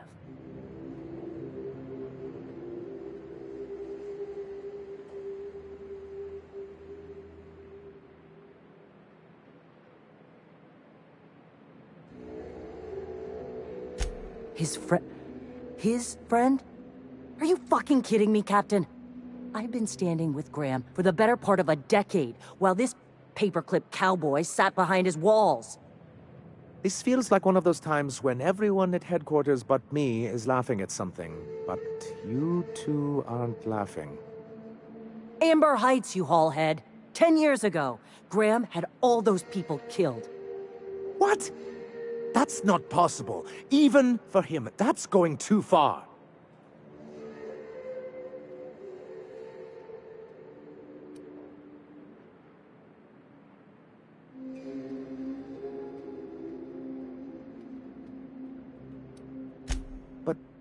That means... I had no idea, I swear. Look, we were both fed up with corporate leadership, but I never guessed he'd do something like that. I buy it. Sanjar ain't capable of hurting a sprat, even from a distance. You can't take bureaucrats at their word. You back someone into a corner like this, and they'll say anything to get out of it.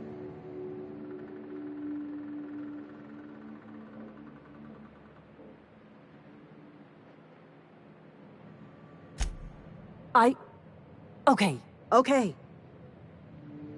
You're right. Sorry.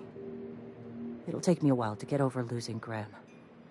You know, I felt the same way years ago, when he first left. You know, there was something magnetic about him that let you ignore the things you didn't want to see.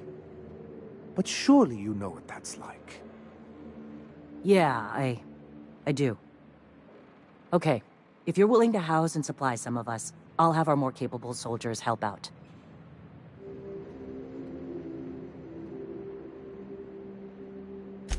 As am I. Oh, I can feel my blood pressure lowering already. Thanks for coming out, Sanjar. Guess I'll see you at Stellar Bay. 50-Bit says they kill each other before the week's out. I've done plenty of smuggling runs, but this thing with the chemicals is bold.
Why do people make such a big thing out of hiking? Once you're up, you just gotta go down again. To be honest, I'm surprised it's still standing. Every time I set foot inside, I half expect the tower to fall over.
So much for peace and quiet.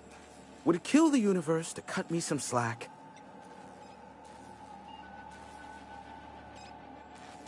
Yes, the one that crashed. I saw it on the security feed. A bit grainy, but an invigorating watch all the same. What about it?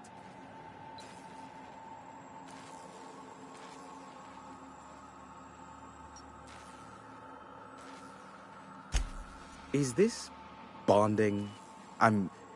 I'm not sure I like it. Next, you'll be asking me how I got the scar on my chin when I was 11. Most of it's underneath along my jaw, but yes, it seems to have faded with time. Moral of the story is, never run with scissors.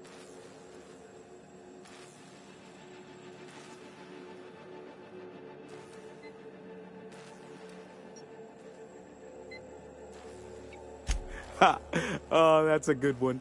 You're not serious, are you? Yes, well, let's see how long that lasts.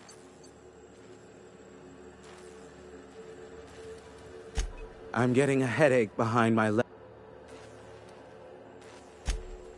Oh, great. I love doing pro bono work for friends. Aw, you called us friends. I'd normally entertain your self-aggrandizing delusions, but this time it's important. Important to you is not the same as important to me. Although I do recognize that you may have earned some goodwill during your months laboring for me.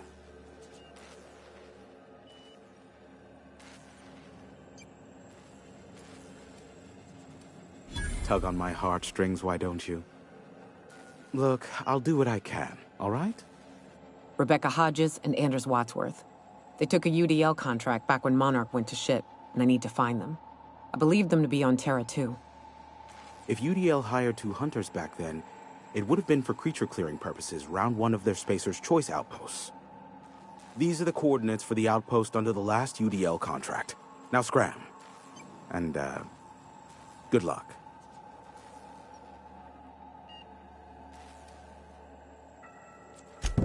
Business is good on account of you, and hard work deserves a return on investment. Ask me what you will.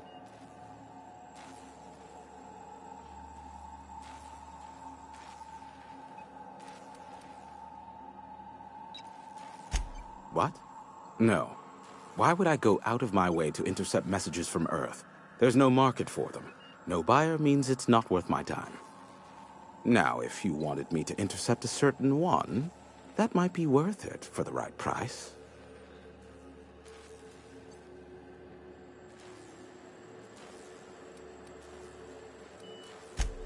How low you seemingly regard my trade. Give my regards to Phineas.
Would you like a reminder on when your next shower is scheduled?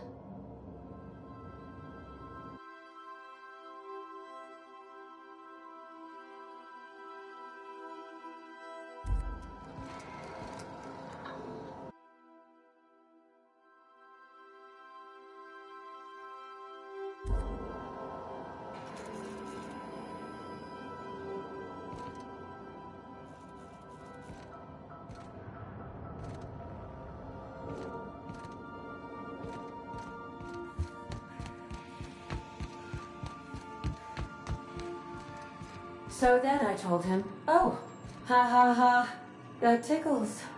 How odd. No, don't desist. I think I might like it.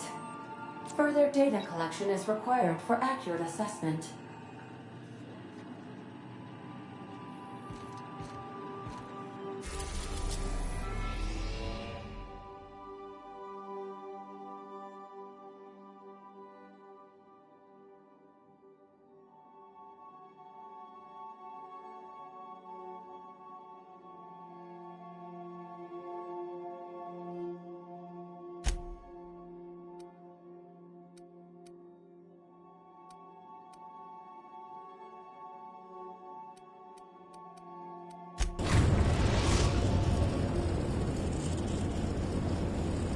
We are now in orbit above Edgewater, Captain.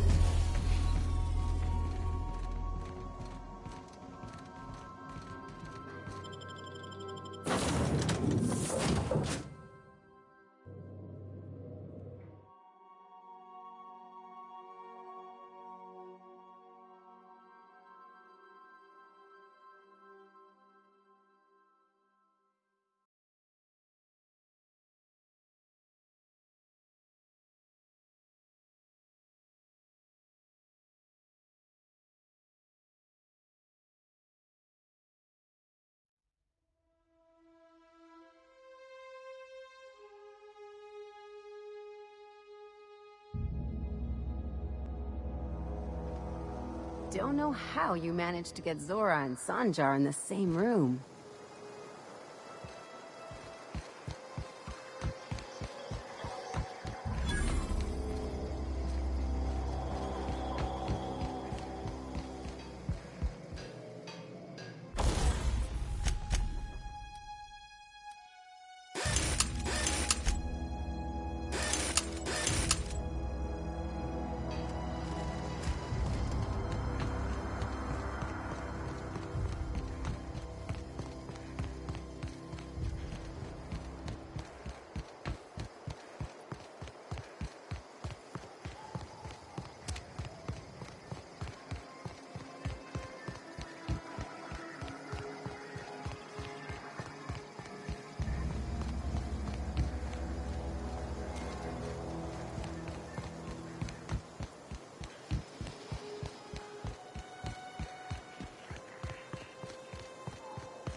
Don't mess with us.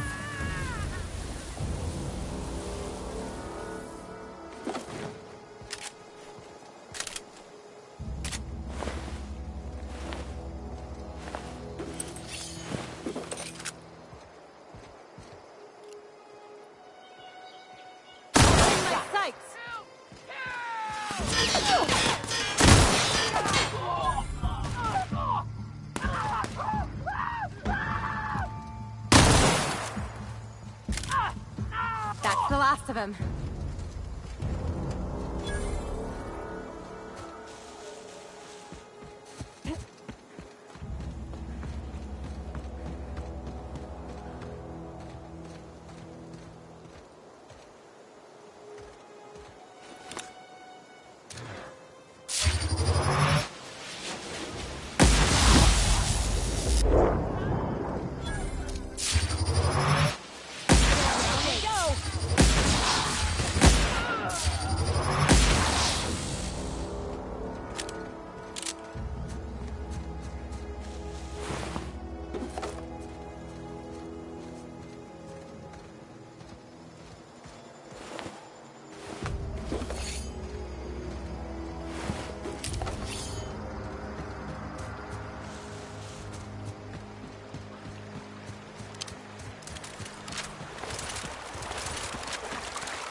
I'd wager this is the outpost.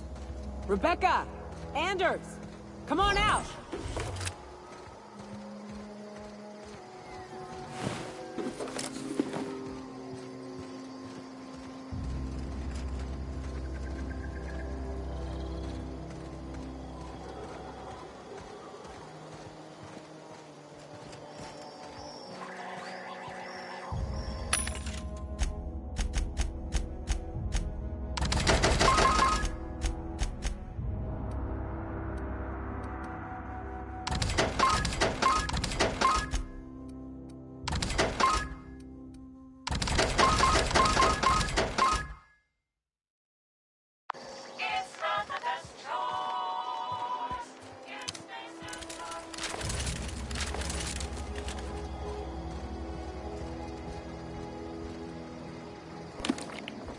Hey, take a gander.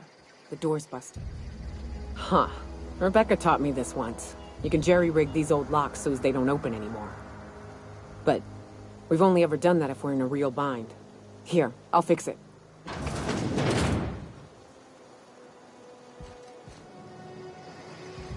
Oh no.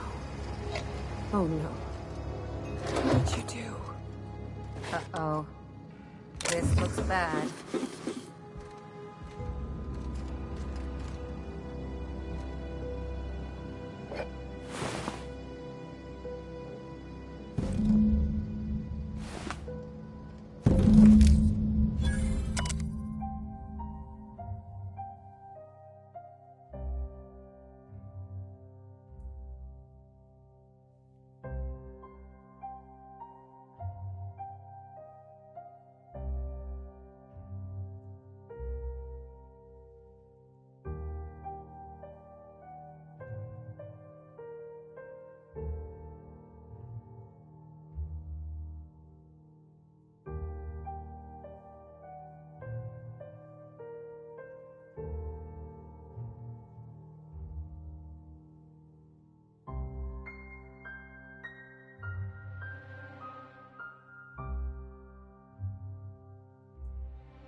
They were... That bitch! They were all set to abandon us! What would Clara say, huh? Every day she'd ask if we heard from you. And she'd have forgiven you. The kid had a soul that made the sulfur smell like roses. Ugh. How to leave... At least I know. Ought to have learned by now that getting one's hopes up tends to open them to being dashed across the stars. I hate to say this, but... Clara died thinking her sister was still fighting to get back home. I'm glad. If she were still alive now, it'd break her to know the truth.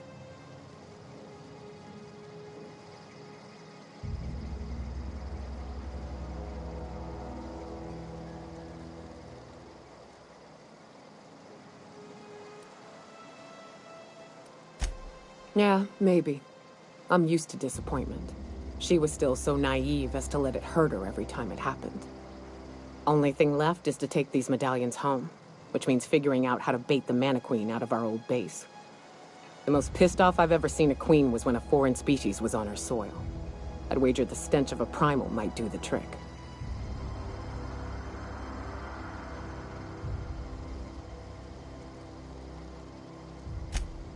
That'd be boring. Half the fun in exploring is the fact that you're on an unknown trail. I've never had the pleasure of hunting primals, but I hear they're all over Scylla. Let's tear a few apart, shall we? I'm sure they've got pheromones.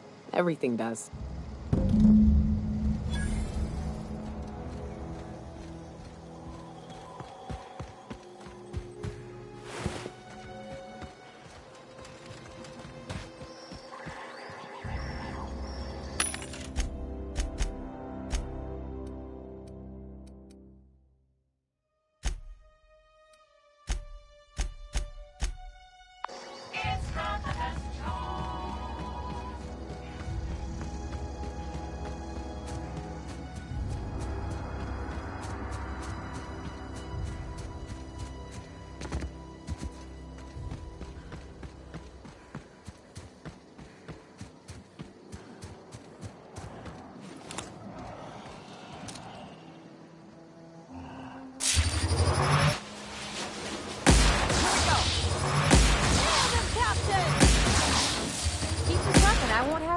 battle scars.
Can we talk?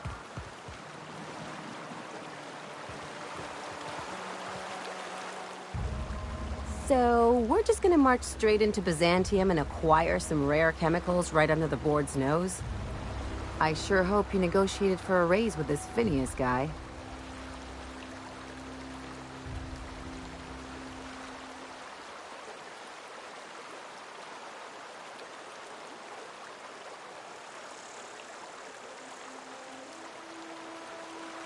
Ever notice how this job gets bigger and more dangerous every time he calls in?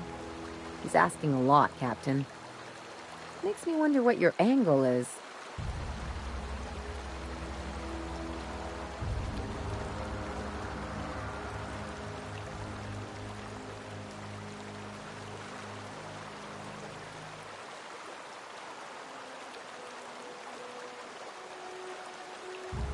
That's one way of looking at it.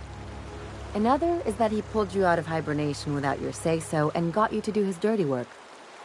Besides, none of this is your mess, so why go dirtying your hands with it?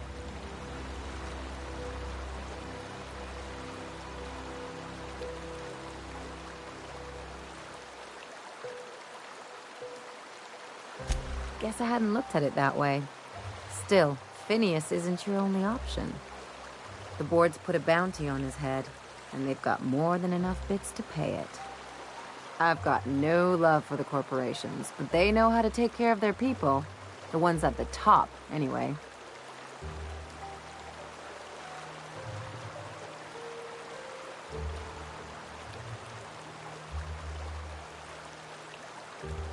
Don't think of it as being a lackey. Think of it as doing a job and getting paid really, really well. I know you want to save the day, but don't forget to look after yourself. No one else out here's going to.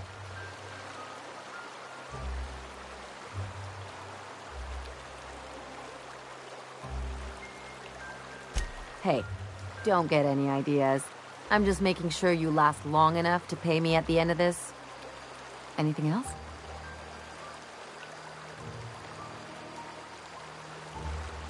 Things on Monarch have really cooled off. I didn't think MSI and the Iconoclast would ever talk.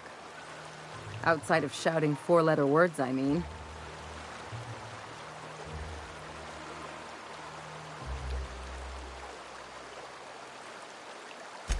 Sure, and fish sticks are really made from Saltuna. Look, I won't knock the work you did. I'm sure they'll have a good cry, look through old photographs, share a pint of premium double chocolate cacao gelato. But sooner or later, things will go back to the way they were. People don't change. Not really.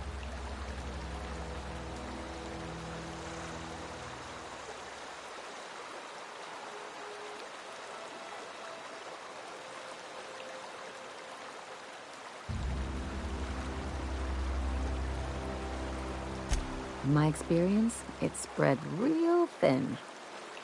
Anyway, I'd hate to see you get broken up if this thing between them doesn't last. Hey, let's not make this out to be more than it is. Though, come to think of it, this whole episode reminds me of something I've been meaning to do. I haven't actually talked to my folks in a while. Shocking, right? Anyway, it's probably about time I paid them a visit. Given the dangerous life I lead, we've got to be worried sick.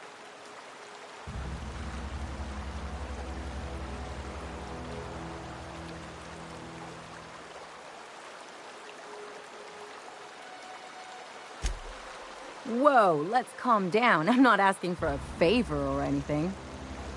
I'm just suggesting we stop by when we're in the neighborhood.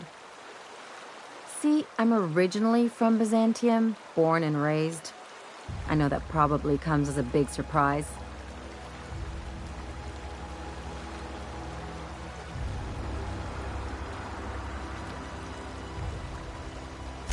This is why I have to see them. They'll hardly recognize me.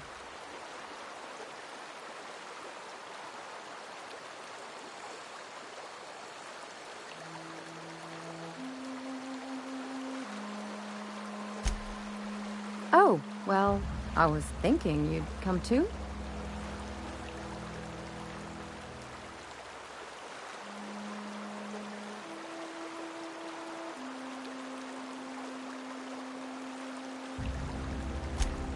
Because it would be fun?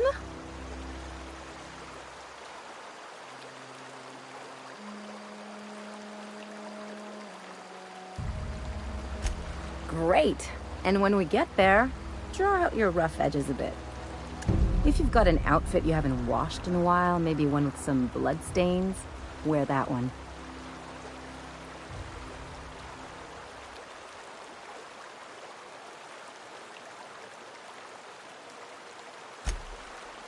Oh, and help yourself to the good snacks and put your feet on the coffee table. Mother hates that.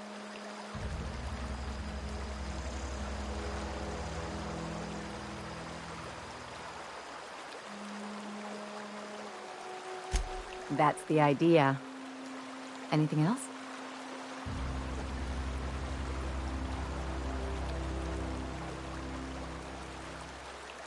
If there's one thing you could say about Lucky Montoya, he was always at the center of a story. I guess this is fitting. Sure. Something on your mind? I'm a surgeon by... Not much else to know. No complaints here.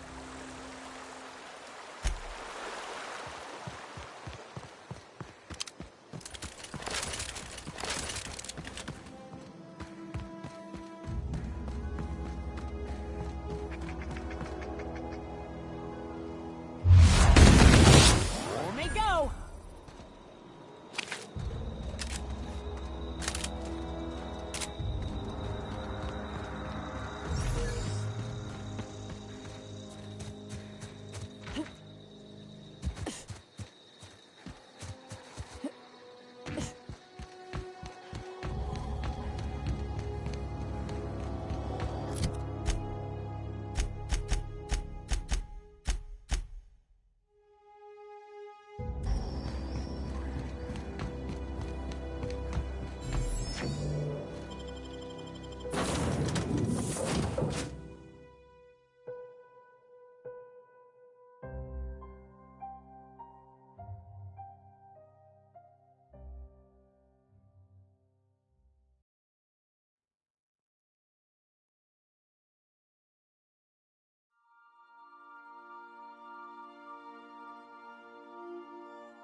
Destination reached. Scylla.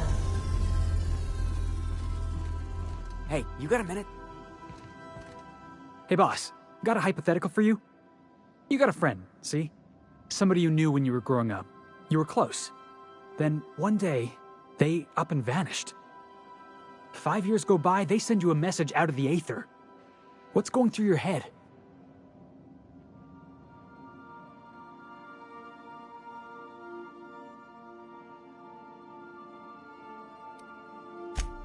You got the wrong idea, boss.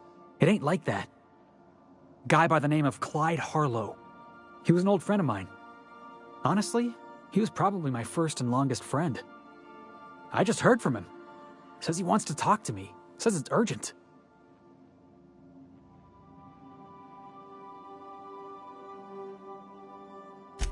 Figured I should let you know, seeing as we're on Scylla and all. Clyde's got a base on the other side of this rock. I appreciate this, boss. I know you're going out of your way for me.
Going down!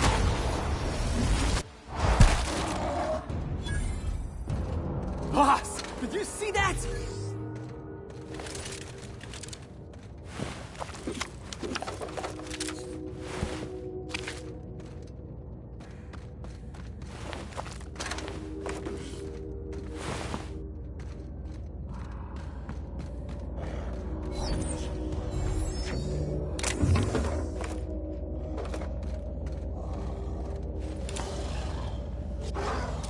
Incoming, Captain!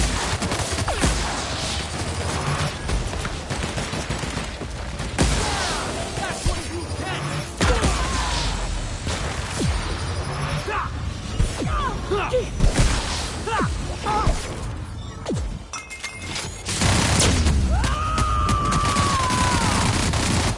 To shreds you go! That's the last of them.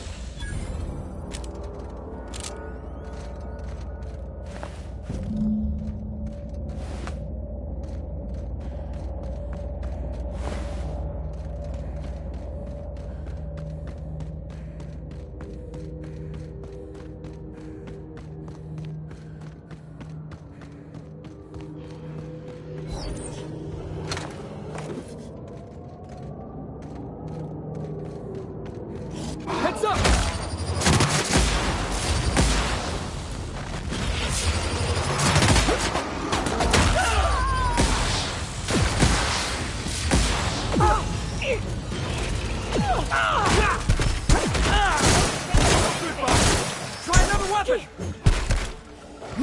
Score one for Felix!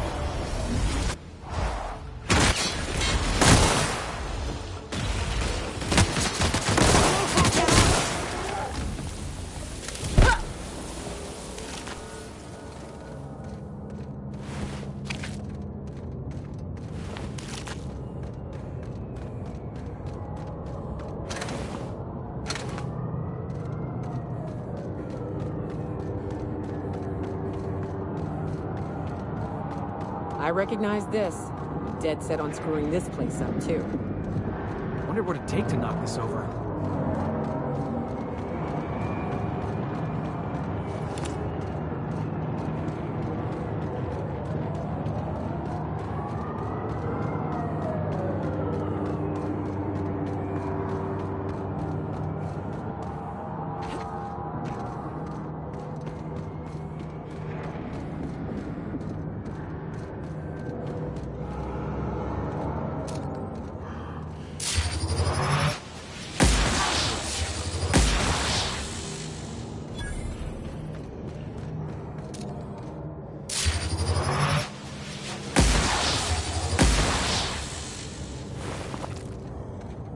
Incoming!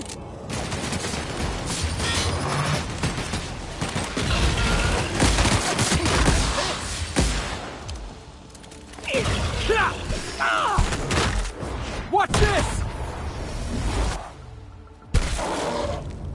Oh, you like that?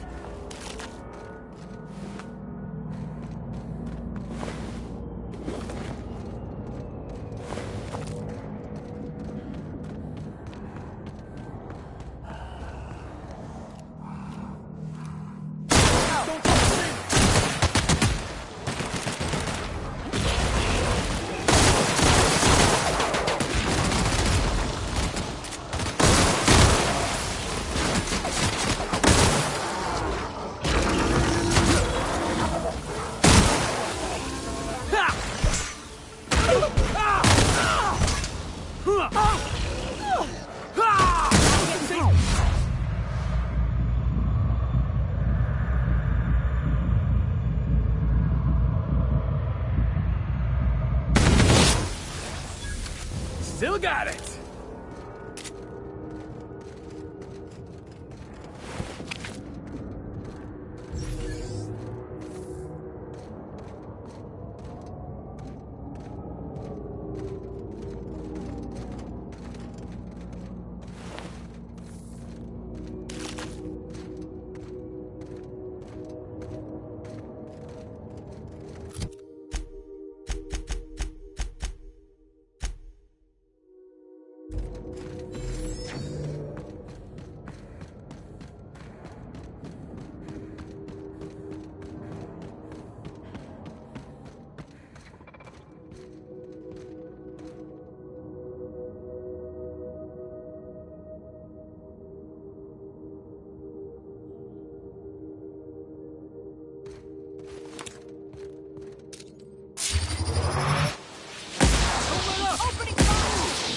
Hurt!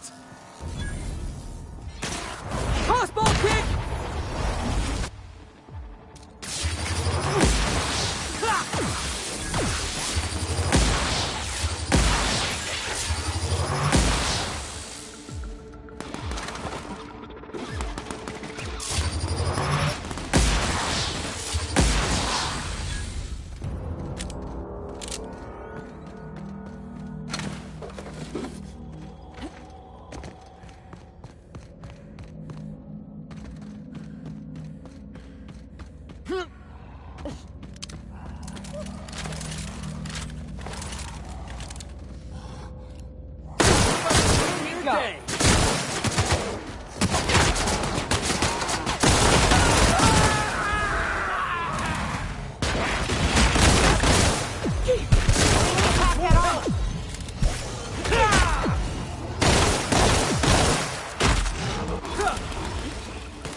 My time to shine!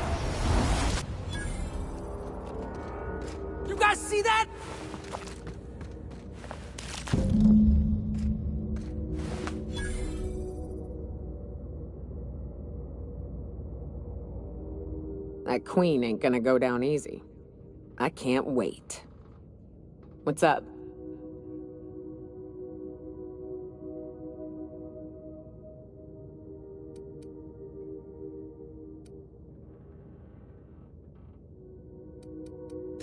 Outstanding.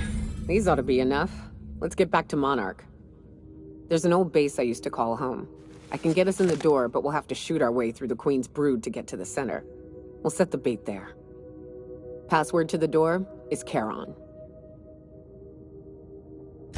Hayes' idea. Clara, Hayes, Anders, Rebecca, Opal, Nyoka. Charon. He said it was some old myth. Something about death and all the things we killed. Rest of us just thought it sounded cool, so here we are.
Not today, Sam. I am not in the mood for a deep clean.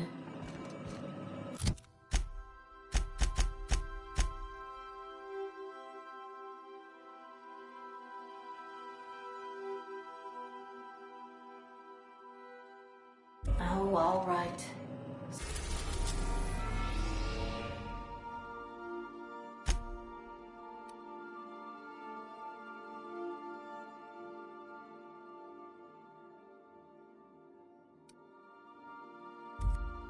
Some culprit who shall not be. So Rizzo's mother's slap on my console.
Hey, you. Looking for something? Where do you think you're going?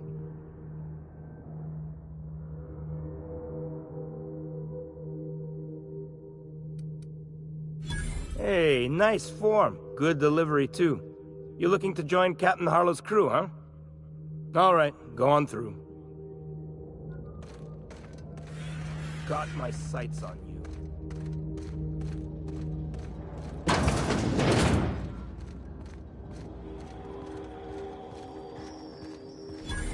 That machine stole my bits. Why do we even have one of these?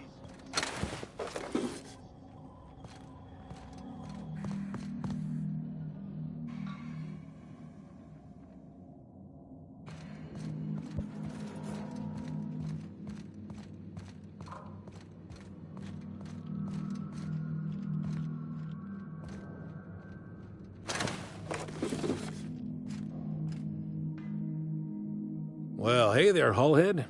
Clawed your way out of the groundbreaker at long last? Uh-huh. Oh, sorry, were you expecting me to say something? Maybe a long time no see, or a you've aged, old man?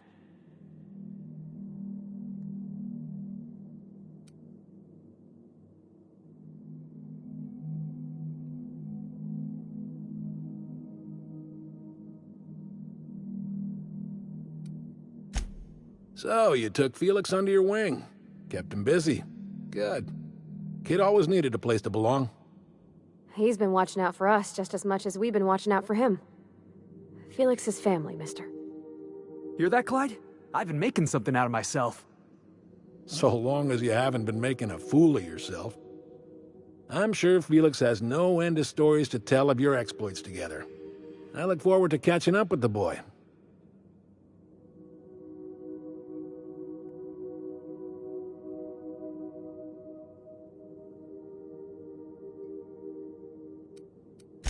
I'm working on something.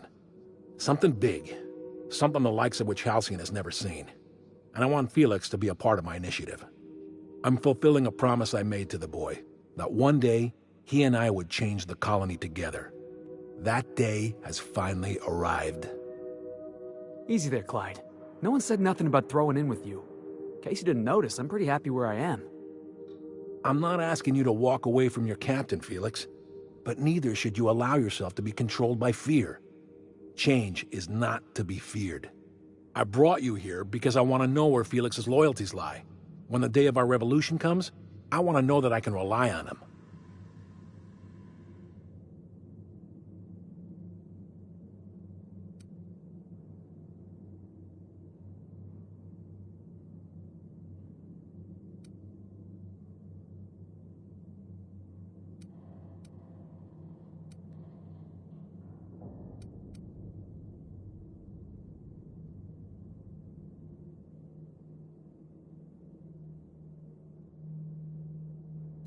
Boss, seriously?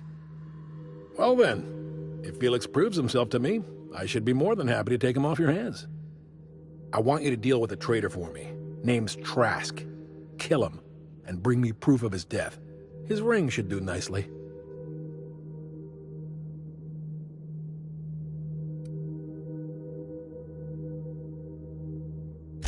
We're not a band of common pirates, Captain.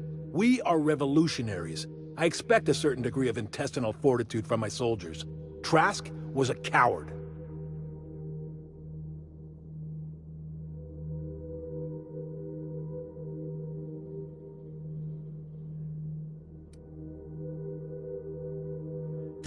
Then Felix will have done me a favor, and I will be grateful. I imagine we'll catch up on lost time, have a long talk about his future.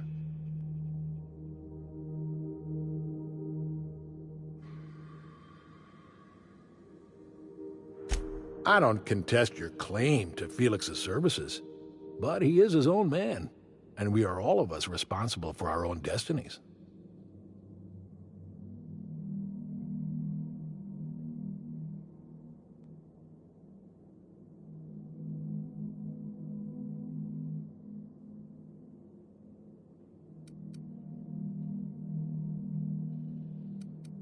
Hey, boss has a point. You're talking about me like I'm not even here. I'm negotiating with your captain. You are her subordinate, at least for now.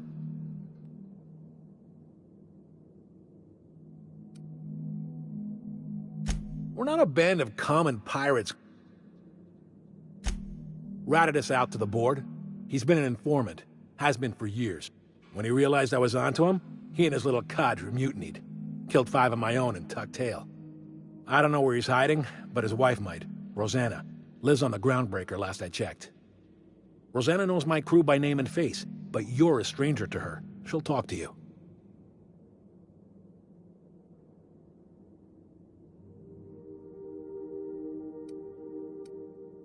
Clyde offered me a hand when nobody else would. I'd say I owe him a good turn. There you have it, Captain. A favor for an old friend.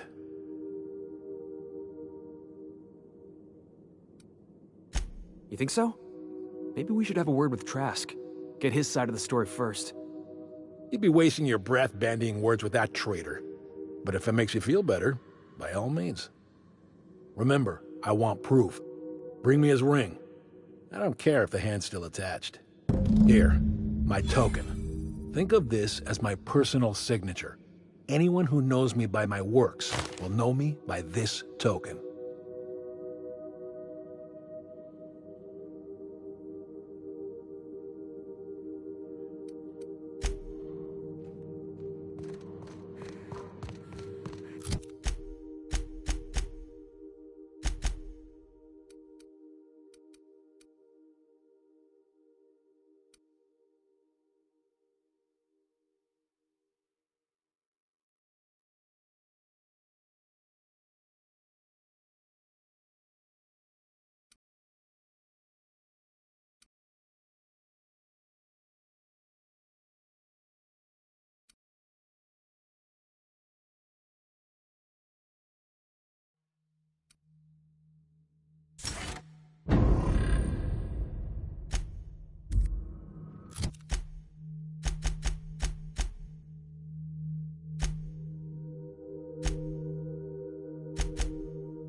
The Groundbreaker has approved our request for docking, Captain. You're free to disembark.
You mind trying to have a moment here?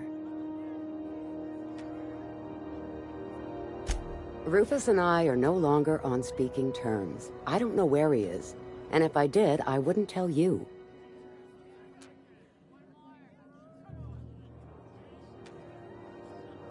That's Harlow's mark, no mistake. Guess he's not letting this one go. I don't want any manner of harm befalling Rufus. Not on my account.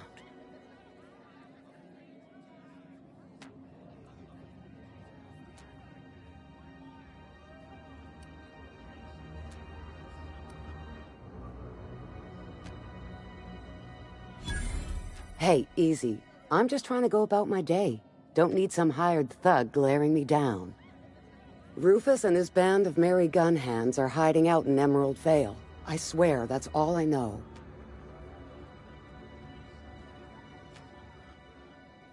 Not inclined to answer your questions. Not after the way you talk to me. Yeah, all right. What else did you need? That's right. Our marriage contract expired some months ago. And seeing how he's technically an outlaw, I wouldn't renew even if I wanted to.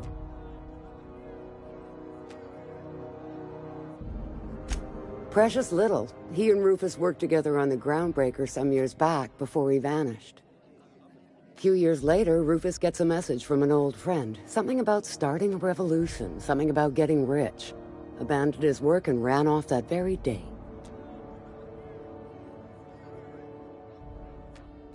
He must have been recruiting, gathering up his band of revolutionaries. Word of advice, kid? Anybody carrying on about a revolution just wants to sell you something. I don't know Harlow, never so much as bandied a word with the fellow. You're better off having this discussion with Rufus.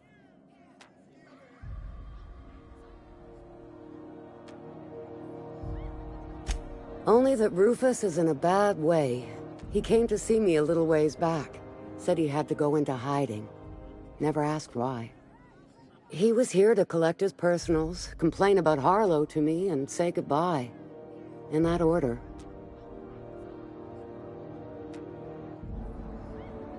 No, and he was particular about that. Said I was better off not getting entangled in his mess. Little late for that, says I. Appreciate it. No offense meant, just been a long day is all.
We are now in orbit above Edgewater, Captain.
Looks like we're doing this!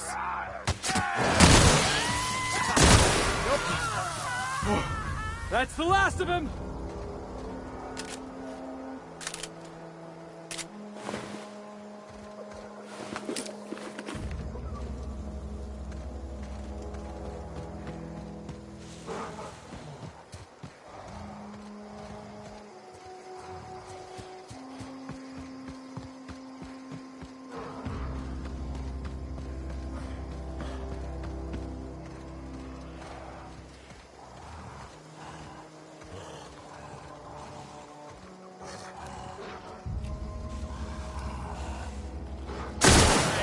Let's dance!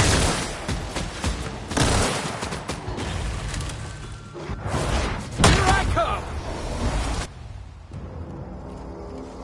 I'm the best there ever was!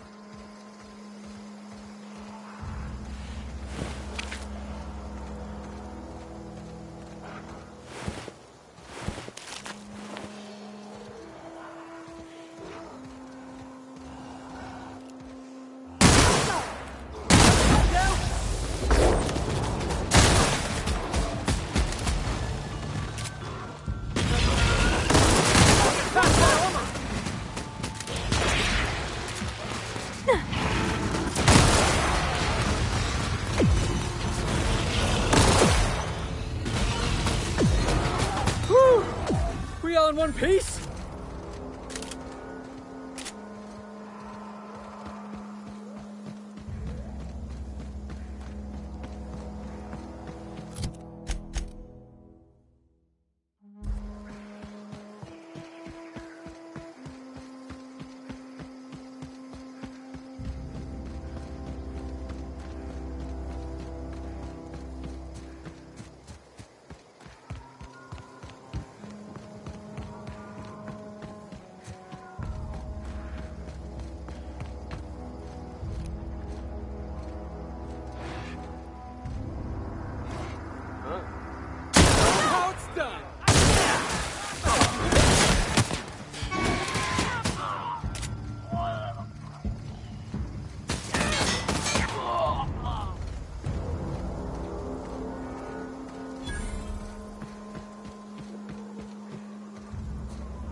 I don't know who you are or why you're prowling around here, but I'm willing to make a guess.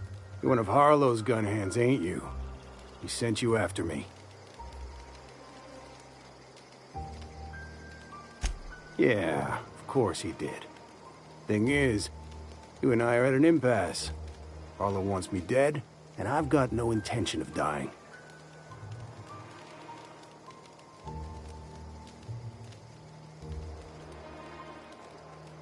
How do I know that I can trust you?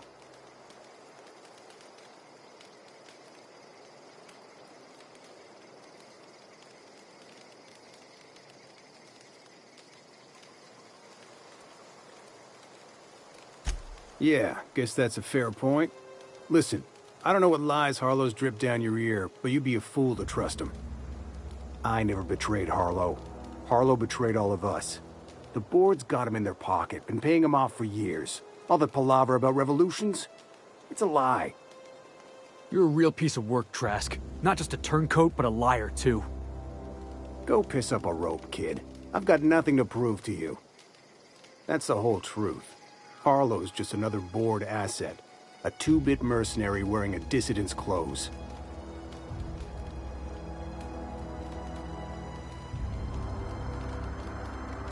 Yeah, I've got proof. There's always a paper trail when the board's involved. I chanced upon some correspondence between Harlow and his employer.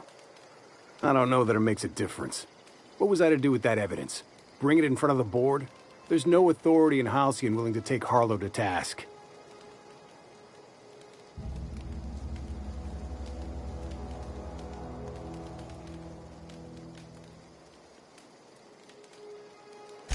I hid my papers before Harlow chased me out.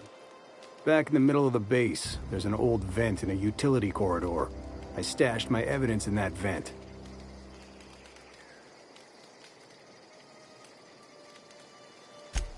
Because he's for sale. Anything the board can buy, the board will buy, and that includes loyalty. Harlow was a charismatic bastard, and he was ruthless.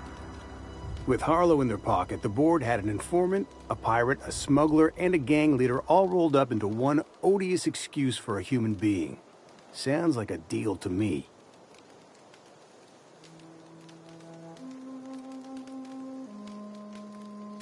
Board-sanctioned piracy. Harlow went after the ships the board wanted destroyed, capturing anybody the board wanted captured. If we captured you, we'd ransom you. Harlow liked to do the job himself. Gather up the captives on his own ship, vanish for a couple of days. Only that's not what happened. Harlow's been selling his captives off to the board. I don't know where they ended up. Re-education, Tartarus, maybe worse.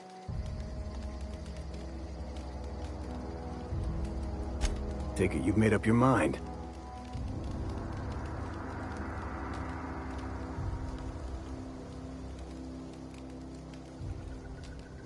You gonna tell Harlow I'm dead? May as well.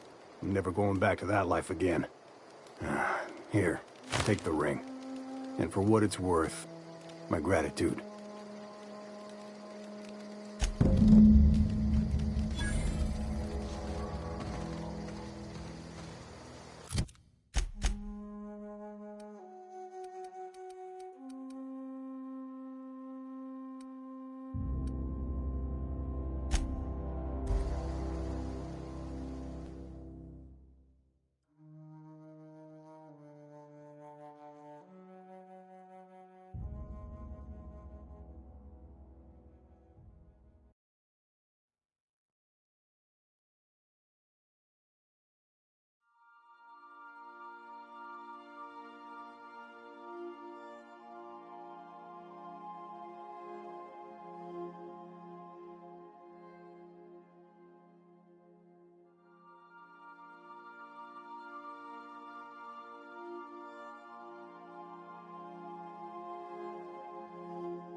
Clyde Harlow, agent of the board. Yeah, that sounds even more insane out loud than it did in my head. Then again, Trask knew he was a dead man. Could have been trying to shift the blame.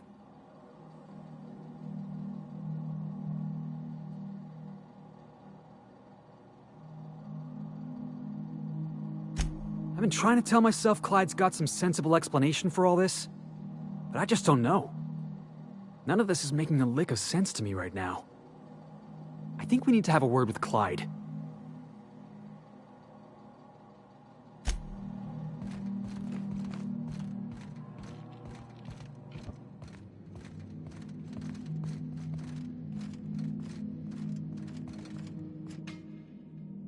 What's the word?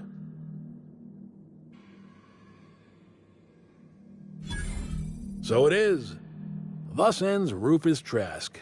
Once a sensible man, by and by a fool, presently a corpse. I hope you never have to discover what it is like, Captain. The relief one feels when a mutiny comes to an end. Trask had some things to say about you, and I've got my own misgivings.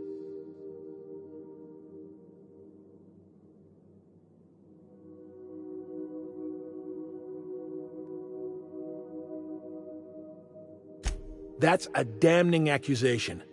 Am I right to presume you have some evidence on hand? Those papers don't prove a thing. We've all done business with the board. They own the whole damn colony. Trask put you up to this. That miserable wretch. He's trying to undermine everything I stand for.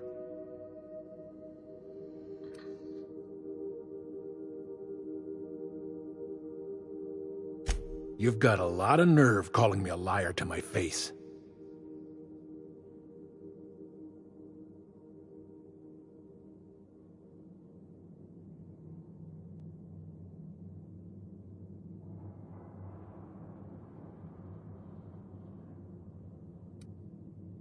How should I know? What the hell do I care? Trask was a traitor. I didn't ask you to understand his motives. I asked you to cross him off. Clyde, look me in the eye and tell me it's not true. Tell me, and I'll believe you.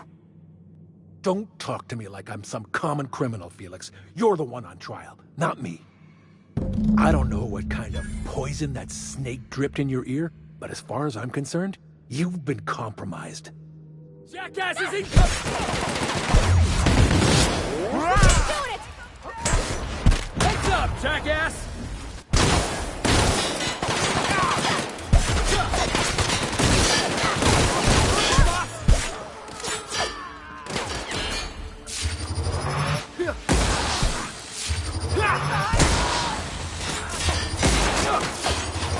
One down! You did it!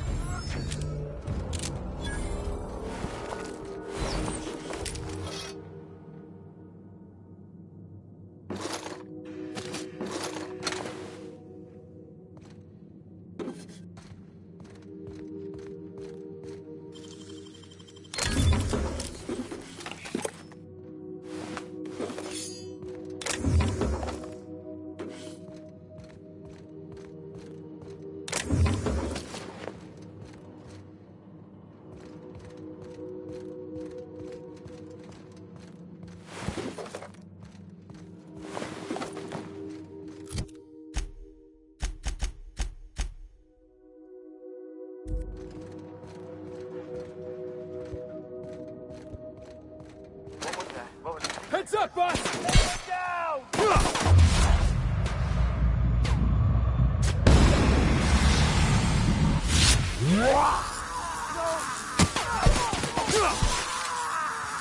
Incoming!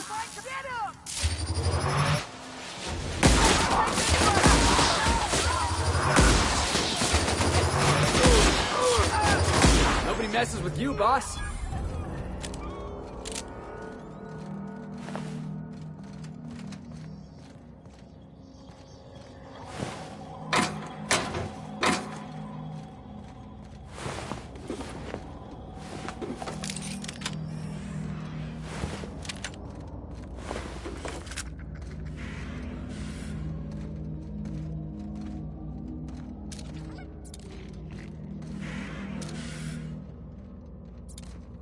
What the? I think I heard. Got it! Take them down!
This is definitely not how I imagined it'd end. The void's black, water's wet, and Clyde hated the board. That's something I just knew. Now? I don't know. I don't know what to think.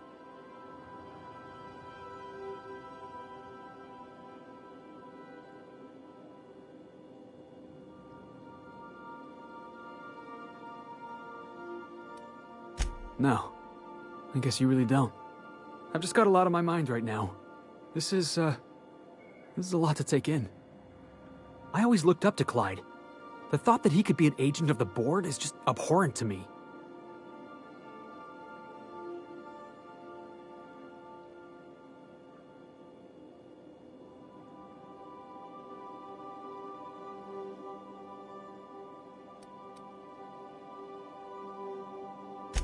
I just hope I never turn out like that. Selling my soul for a fistful of bits.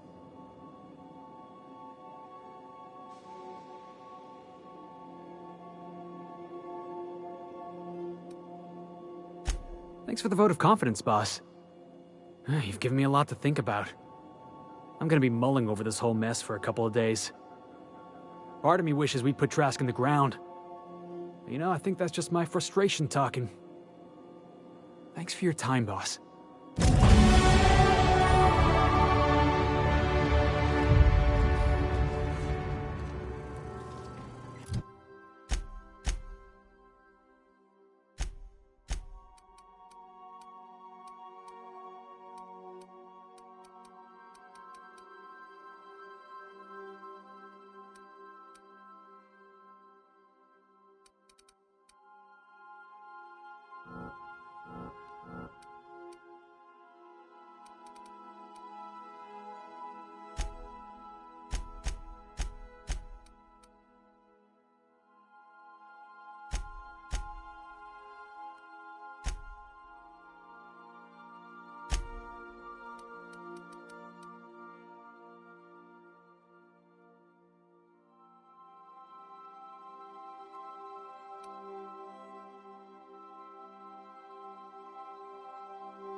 We're in orbit over Cascadia, Captain.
A Victor, huh? You a true believer, or do you just like the tithes? I once was a true believer, but no longer. My recent experiences have opened my eyes to larger truths.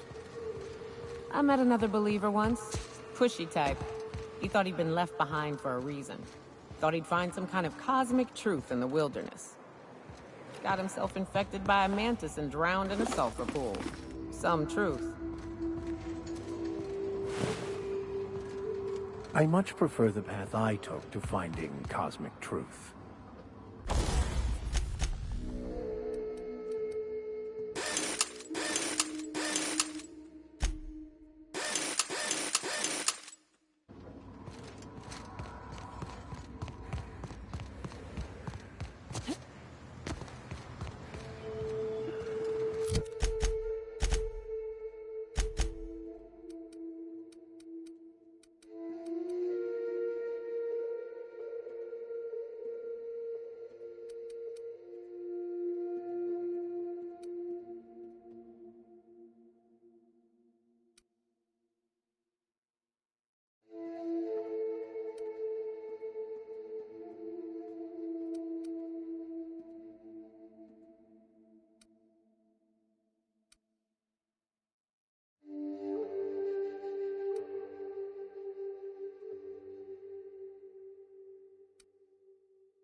Used to be, you could get the best wine on Monarch here.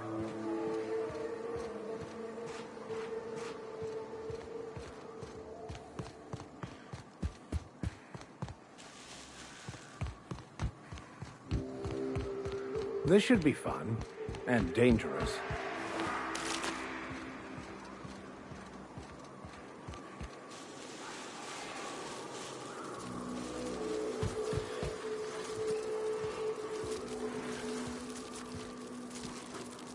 It'll be over quickly. Let me go!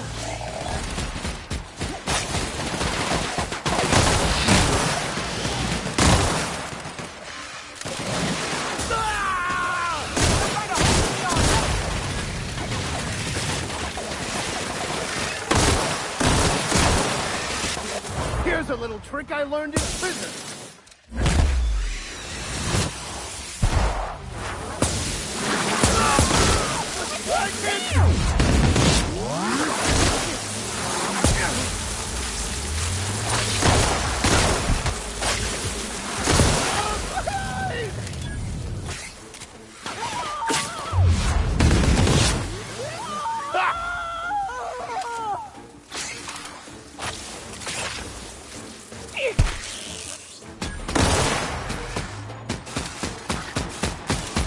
That's the last of them.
here we go. I haven't set foot in here since... Well... I'm ready. Yeah. Right? Yeah. Here we go.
We are victorious.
Well, this is the spot. You know, I thought I'd be angry. I thought I'd storm in here in a rage and exterminate all these bugs and everything would be all right in the end. But I ain't. I'm mostly just empty. A little sad, maybe. The first night Hayes and I spent in here, we knew it was home. It's safe. It's got a nice chill to it. But mostly, it doesn't stink of sulfur.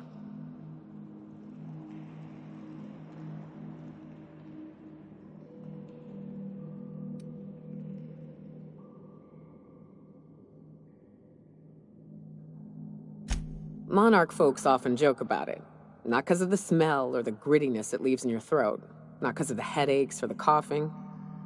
It's because there's no escaping it. It's life here, and there ain't anything you can do about it.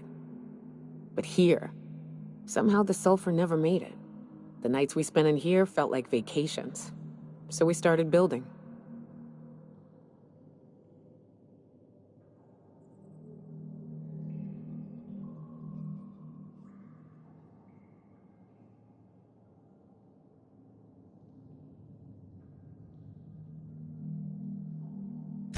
We hauled in steel, hired sublight folk to help.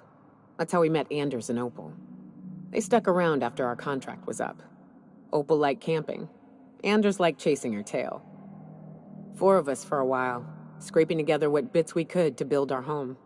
Then came Rebecca, a sawbones out of the Cascadia survivors, who took a kindness to Hayes.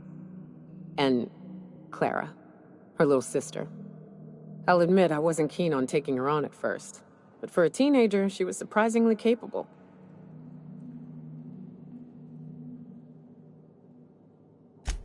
Believe me, I had my complaints.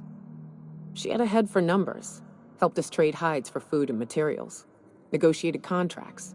Turned out to be mighty useful. Clara, Hayes, Anders, Rebecca, Opal, and me. 6 folks, 1 name, 1 family. Charon. Despite Monarch trying to kill us day in and day out, we managed to belong.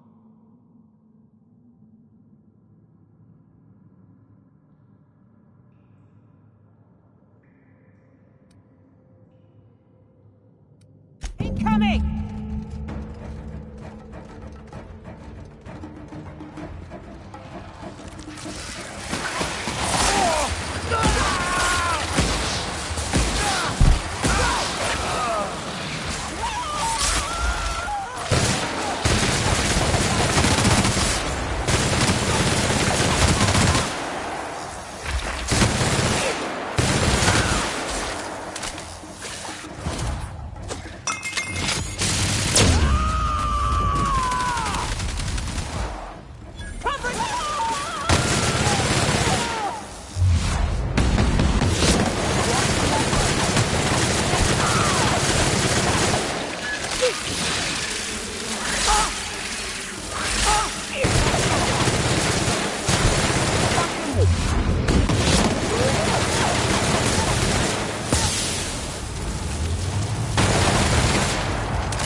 I wish these were more auspicious circumstances, but at least we're all here.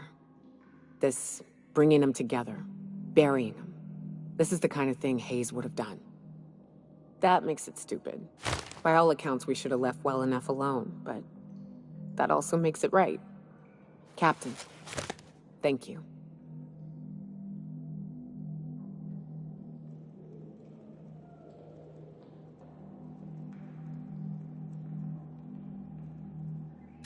You mind if we rest a spell before we head out? I'd like to bury Opal and Clara proper before I lay everyone's medallions to rest.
Ha!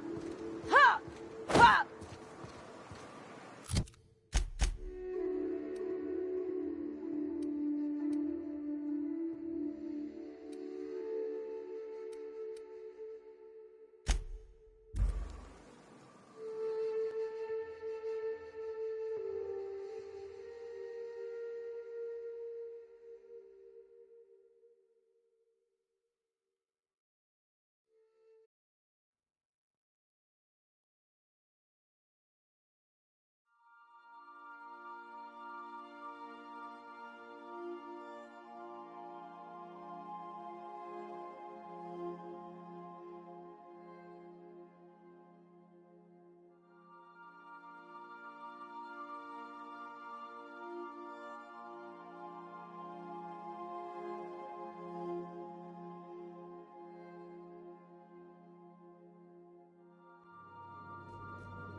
Is it time for your regular daily period of unconsciousness?